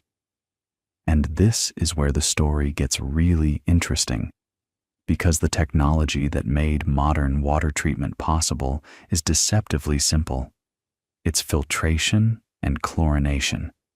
That's basically it. 2 processes that, between them, have probably prevented more human deaths than any other technology ever invented. Slow sand filtration was pioneered in the early 19th century. The Chelsea Water Company in London installed the first large-scale slow sand filter in 1829, designed by James Simpson. The principle is beautifully straightforward. You have a bed of fine sand, maybe a meter deep, sitting on a layer of gravel. You pour water on top and let it percolate slowly down through the sand. The sand physically traps particles, but, and this is the really clever part, after a few weeks of operation, a biological layer forms on the top of the sand. It's called the Schmutzdecke, a German word that literally means dirt layer. This biological film is alive with microorganisms that actively consume pathogens and organic matter in the water passing through it. So slow sand filtration isn't just mechanical filtering. It's biological treatment. Nature does the heavy lifting. And it works astonishingly well, removing something like 99% of bacteria. Then there's chlorination. The first continuous chlorination of a public water supply happened in 1905 in Lincoln, England, during a typhoid outbreak. But the practice really took off in the United States, starting with Jersey City, New Jersey, in 1908. A sanitary engineer named John Leal made the bold, some said reckless, decision to add calcium hypochlorite to the city's water supply to combat waterborne disease. He did this remarkably without public announcement or official approval. He just did it because he believed the science supported it and people were dying. There was a lawsuit, of course. The water company that hired Leal was taken to court. But the evidence was overwhelming. Typhoid rates dropped dramatically, and the court ruled in their favor. Within a few years, chlorination spread across the country and then the world. The numbers are staggering. In the United States in 1900, the typhoid death rate was about 25 per 100,000 people per year. By 1936, after widespread adoption of filtration and chlorination, it had dropped to less than 1. Some public health researchers have estimated that water treatment was responsible for nearly half of the total reduction in mortality in American cities in the early 20th century, and about 3/4 of the reduction in infant mortality. Think about that. Not antibiotics, not surgery, not vaccines, water treatment. Clean water. That's the single most powerful public health intervention in modern history. And here's the thing that ties it all back to the chemistry and physics we explored earlier. Chlorine works because of water's properties as a solvent. When you add chlorine to water, it doesn't just float around as chlorine gas. It reacts with the water to form hypochlorous acid, a powerful oxidizer that destroys the cell membranes of bacteria and the protein coats of viruses. The same polar nature of water that makes it such a magnificent solvent, those partially charged hydrogen and oxygen atoms reaching out and pulling molecules apart, is what allows chlorine to dissolve and dissociate and do its disinfecting work. The chemistry of water treatment is, at its root, the chemistry of the water molecule itself. And modern water treatment plants are extraordinary systems. The water that comes out of your tap has been through a carefully orchestrated sequence of processes. First, coagulation. Chemicals like aluminum sulfate are added that cause tiny suspended particles to clump together into larger particles called floc. Then sedimentation. The water sits in large basins and the floc settles to the bottom under gravity. Then filtration. The water passes through layers of sand and activated carbon. Then disinfection. Chlorine or chloramine, or sometimes ultraviolet light or ozone. And finally, pH adjustment and fluoridation in many systems. Every step depends on understanding water's physical and chemical behavior. The coagulation step exploits the electrical charges on particles suspended in water. The sedimentation step is governed by fluid dynamics. The filtration step relies on the same principles James Simpson used in 1829, refined and optimized, but fundamentally the same. And all of this, every pump, every pipe, every treatment basin, every reservoir, operates as a pressurized network that has to deliver water reliably to every tap in a city at adequate pressure, 24 hours a day. The engineering behind municipal water distribution is a constant negotiation between pressure, flow rate, pipe diameter, elevation, friction losses, and demand that fluctuates wildly throughout the day. Peak demand in most cities hits in the morning when everyone's showering and in the evening when everyone's cooking. The system has to handle those peaks without losing pressure, and it has to do it while maintaining enough chlorine residual throughout the network to keep the water safe all the way to the most distant tap. The people who design and operate these systems are solving fluid dynamics problems every single day that would have made Bernoulli's head spin. But water infrastructure faces a challenge that most people never think about, and it's one that's becoming increasingly urgent. Most of the water infrastructure in the developed world was built decades ago, in some cases, over a century ago. In the United States alone, there are an estimated 240,000 water main breaks per year. The American Society of Civil Engineers has consistently given the nation's drinking water infrastructure a grade of C- or D on its infrastructure report card. Pipes are aging, treatment plants need upgrading, and the investment required runs into the trillions of dollars. It's the kind of slow-motion crisis that doesn't make headlines the way a bridge collapse does, but the consequences of neglect can be just as devastating. And we saw exactly what that looks like in Flint, Michigan, starting in 2014. When the city switched its water source from Lake Huron water, treated by the Detroit system, to the Flint River as a cost-saving measure, the new water wasn't properly treated with corrosion inhibitors.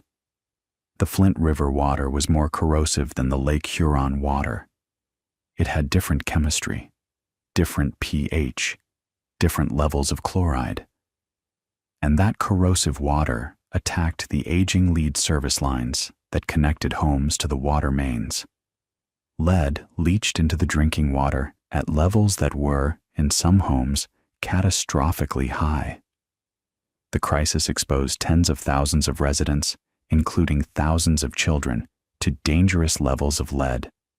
And lead, unlike most toxins, has no safe level of exposure for children.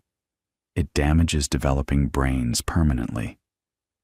The Flint crisis wasn't caused by a lack of engineering knowledge. We know how to prevent lead corrosion in water systems. Orthophosphate treatment creates a protective coating inside lead pipes that prevents lead from dissolving into the water. It's well understood chemistry, and it's inexpensive. The crisis was caused by decisions that prioritized cost savings over proper water treatment protocols, compounded by failures of oversight and accountability at every level. It was a human failure, not an engineering one. But it reminded the world that water infrastructure isn't something you can take for granted, and that the engineering principles governing water chemistry and pipe corrosion aren't abstract academic exercises. They're matters of life and death. And that's the phrase that should stick with you, because it captures something essential about everything we've been talking about tonight. Water isn't just a substance you study in a chemistry class and then forget about.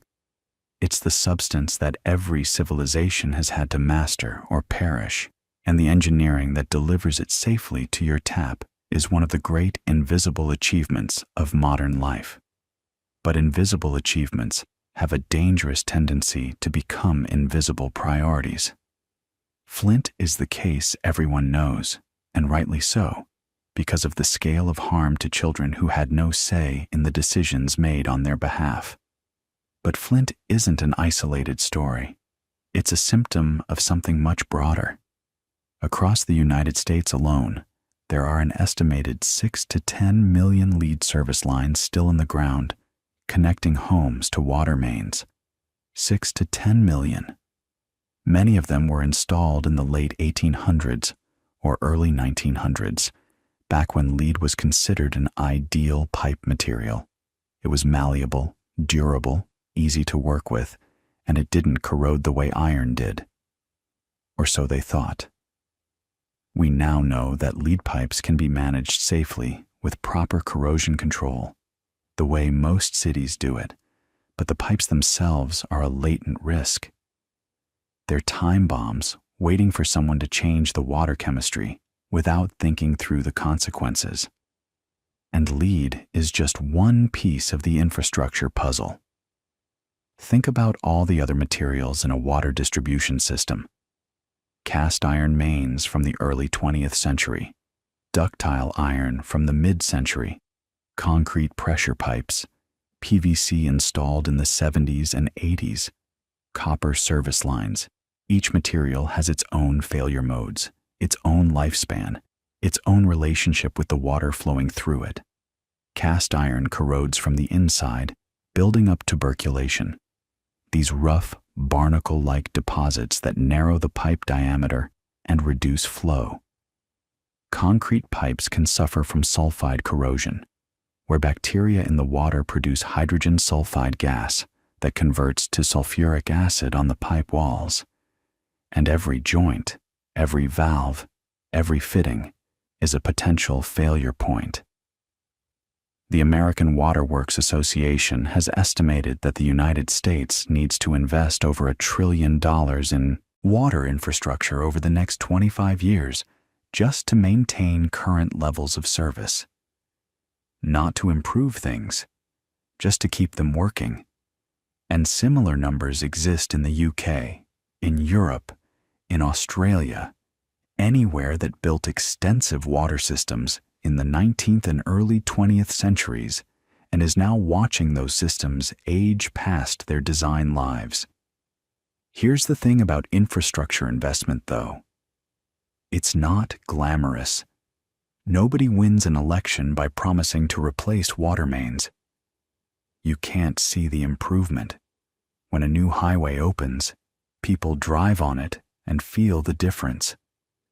When a water main gets replaced, the only thing that changes is that something bad doesn't happen. You're investing in the absence of failure, and that's a really hard thing to get people excited about. But the cost of not investing is enormous, not just in water main breaks and boil advisories and lead exposure, but in the sheer waste of treated water. In many older cities, water loss rates run between 20 and 30%. That means a quarter or more of the water that's been carefully treated, coagulated, settled, filtered, disinfected, pumped through the system at pressure, just leaks out of cracked pipes into the ground. All that energy, all those chemicals, all that engineering effort, lost. So that's one of the great water challenges of our time, maintaining and upgrading the systems we've already built. But there's another challenge that's arguably even larger, and it's the one that keeps hydrologists and climate scientists up at night. It's the challenge of enough. Having enough water in the right place at the right time. Remember way back when we talked about water's role in the planetary heat engine? How the sun evaporates water from the oceans, how that water vapor carries enormous amounts of latent heat into the atmosphere, how it condenses into clouds and falls as precipitation, redistributing energy and water across the globe. That cycle, the hydrological cycle, is the ultimate source of all our fresh water, and it's changing. Here's the basic math that frames the problem. Earth has about 1.4 billion cubic kilometers of water. That's an almost incomprehensible amount. But roughly 97% of it is salt water in the oceans. Of the remaining 3% that's fresh, about 2/3 is locked up in ice caps and glaciers. So the fresh water that's actually accessible to us, in rivers, lakes, aquifers, soil moisture, atmospheric water vapor, is less than 1% of the total. Less than 1%. And that 1% isn't evenly distributed. Some places get drenched with rain, other places get almost none. The Amazon basin receives something like 2 meters of rainfall per year. The Atacama Desert in Chile gets less than 15 millimeters. Some years, parts of it get 0. Now, for most of human history, civilizations adapted to the water they had. Remember the qanats we talked about? Those brilliant Persian tunnel systems that tapped into mountain aquifers and delivered water by gravity across miles of desert? That was adaptation. You figured out where the water was, and you built your life around it. The Nabateans at Petra carved elaborate water channels into sandstone to capture every drop of flash flood runoff. The ancient Sinhalese in Sri Lanka built massive irrigation reservoirs called tanks, some of them covering thousands of acres, to store monsoon rains for the dry season. Every civilization that thrived in a water-scarce environment did so because they respected the limits of their supply and engineered within those limits. But in the modern era, we've gotten very good at moving water from where it is to where we want it, and that's created a kind of illusion. The illusion that water scarcity is a problem that engineering can always solve. The most dramatic example is probably the story of the American West. In the early 20th century, the United States Bureau of Reclamation embarked on one of the most ambitious water engineering programs in history. The goal was to make the arid West bloom, to turn deserts into farmland and small towns into cities. And the tool was concrete. Massive dams on the Colorado River, the Columbia River, the Missouri River, and dozens of others. Hoover Dam, completed in 1936, was the tallest dam in the world at the time. 726 feet of concrete arch-gravity dam holding back Lake Mead, the largest reservoir in the United States. Glen Canyon Dam followed in 1966, creating Lake Powell. The Central Arizona Project, completed in the 1990s, pumps Colorado River water uphill through 336 miles of aqueducts and tunnels to deliver it to Phoenix and Tucson. And it worked. The American West boomed. Las Vegas grew from a dusty railroad town to a metropolis of 2 million people in a desert that gets 4 inches of rain a year. Phoenix, Tucson, Los Angeles, San Diego, all of them sustained by water that's been dammed, diverted, pumped, and piped from somewhere else. California's Central Valley became one of the most productive agricultural regions on Earth, growing a staggering share of the nation's fruits, vegetables, and nuts, all irrigated with water from the Sierra Nevada snowpack and the Colorado River. But here's where the story turns. The Colorado River Compact, signed in 1922, divided the river's water among 7 states and later Mexico. The allocations were based on flow measurements taken during what we now know was an unusually wet period.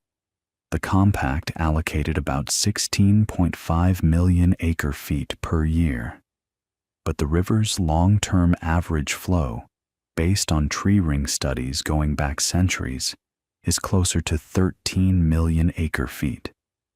And in recent decades, with rising temperatures, increasing evaporation, and reducing snowpack, flows have dropped even further. The river is overallocated. More water is promised on paper than actually exists in the river. And you can see the consequences at Lake Mead, where the bathtub ring of white mineral deposits on the canyon walls shows how far the water level has dropped, over 170 feet below its full capacity at the worst points. This is a story about engineering, yes, but it's also a story about the limits of engineering. You can build the most magnificent dam in the world, but you can't make it rain. You can move water across hundreds of miles, but you can't create water that isn't there. And when the supply shrinks, all those elegant engineering systems become the infrastructure of conflict. Because now you're deciding who gets less. And climate change is amplifying these dynamics everywhere, not just in the American West. The pattern that climate scientists describe is sometimes called wet gets wetter, dry gets drier, though the reality is more nuanced than that. What's happening is that the hydrological cycle is intensifying. Warmer air holds more water vapor, about 7% more for every degree Celsius of warming, following the Clausius-Clapeyron relation, which is just thermodynamics working itself out. That means when it does rain, it tends to rain harder, but it doesn't necessarily rain more often, and the distribution shifts. Some regions see more flooding, others see longer droughts. Many places see both, longer dry spells punctuated by more intense storms. And that's a terrible combination for water management, because the infrastructure we've built is designed for the climate we had, not the climate we're getting. So what do? How do you engineer your way through a future where the most fundamental resource is becoming less predictable? Part of the answer is efficiency, just using less. Agriculture accounts for about 70% of global freshwater withdrawals, and a lot of that water is used inefficiently. Flood irrigation, where you just inundate a field, loses enormous amounts to evaporation and runoff. Drip irrigation, which delivers water directly to plant roots through a network of tubes and emitters, can reduce water use by 40 to 60%, while actually improving crop yields. Israel has been a pioneer in this. A country that's 60% desert has become a net exporter of agricultural technology, largely because they had no choice but to innovate. They recycle about 85% of their wastewater for agricultural use, which is far beyond what any other country achieves. Another part of the answer is desalination, taking that 97% of Earth's water that's salty and making it fresh. And this brings us full circle, in a way, back to the molecular properties we talked about at the very beginning of the night. Remember how tightly water molecules cling to each other through hydrogen bonds. Remember how water is such an extraordinary solvent because of its polarity, the way it surrounds ions with hydration shells? Well, desalination is essentially the process of undoing all of that. You're pulling water molecules away from the dissolved salts they're so happily associating with, and that takes energy. The most common modern method is reverse osmosis, where you force salt water through a semi-permeable membrane at high pressure, pressures of 50 to 70 atmospheres, which is enormous. The membrane has pores small enough to let water molecules through, but block the larger hydrated sodium and chloride ions. It works, and it's gotten dramatically more efficient over the decades. The energy cost of reverse osmosis has dropped from about 20 kilowatt hours per cubic meter in the 1970s to around 3 kilowatt hours today. But 3 kilowatt hours per cubic meter is still significant when you're producing hundreds of millions of liters per day, which is what a large desalination plant does. The Sorek plant in Israel, one of the largest in the world, produces over 600,000 cubic meters per day. Saudi Arabia gets about half its drinking water from desalination. It's a proven technology, but it's energy intensive and expensive, and it produces a concentrated brine waste stream that has to be disposed of carefully. And then there's the oldest answer of all, the one that every ancient civilization understood intuitively. Store water when you have it for when you don't. Managed aquifer recharge, where you deliberately route stormwater or treated wastewater into underground aquifers for later recovery.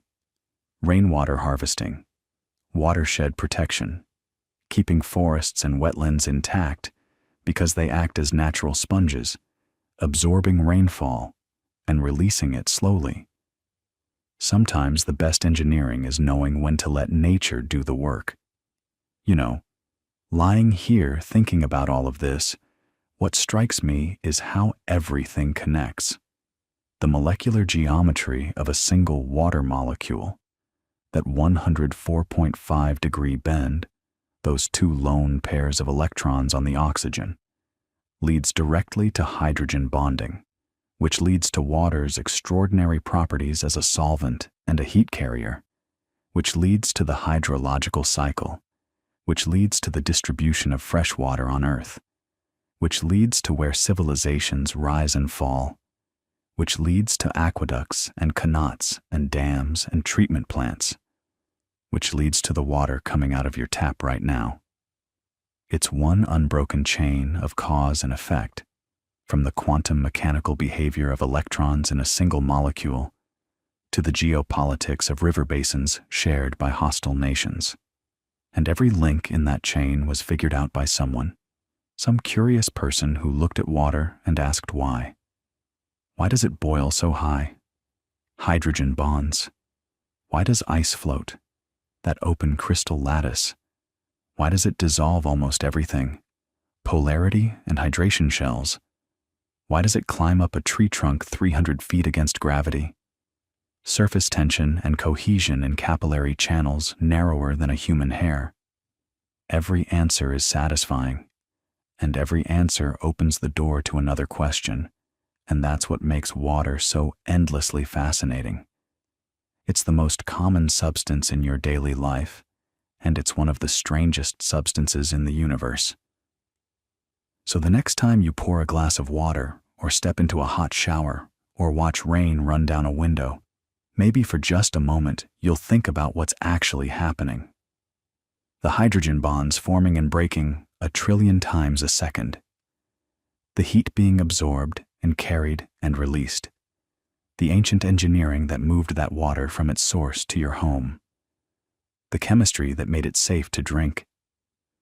The whole vast, intricate, beautiful system that puts clean water at your fingertips, built up over centuries by people who understood that water is precious, precisely because it's essential. And that's a good thought to drift off with, isn't it? That something so simple, 2 hydrogens, 1 oxygen, a little bend in the middle, could be the foundation of everything.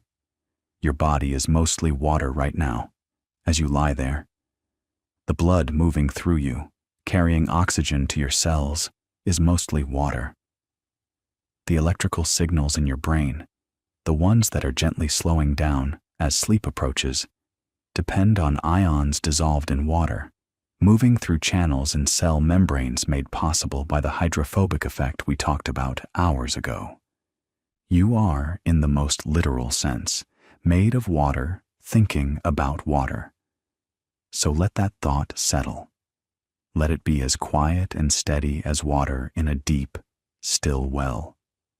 The kind of well that someone, somewhere, a very long time ago, dug by hand because they understood that down there, in the dark, patient rock, the water was waiting. It's always waiting.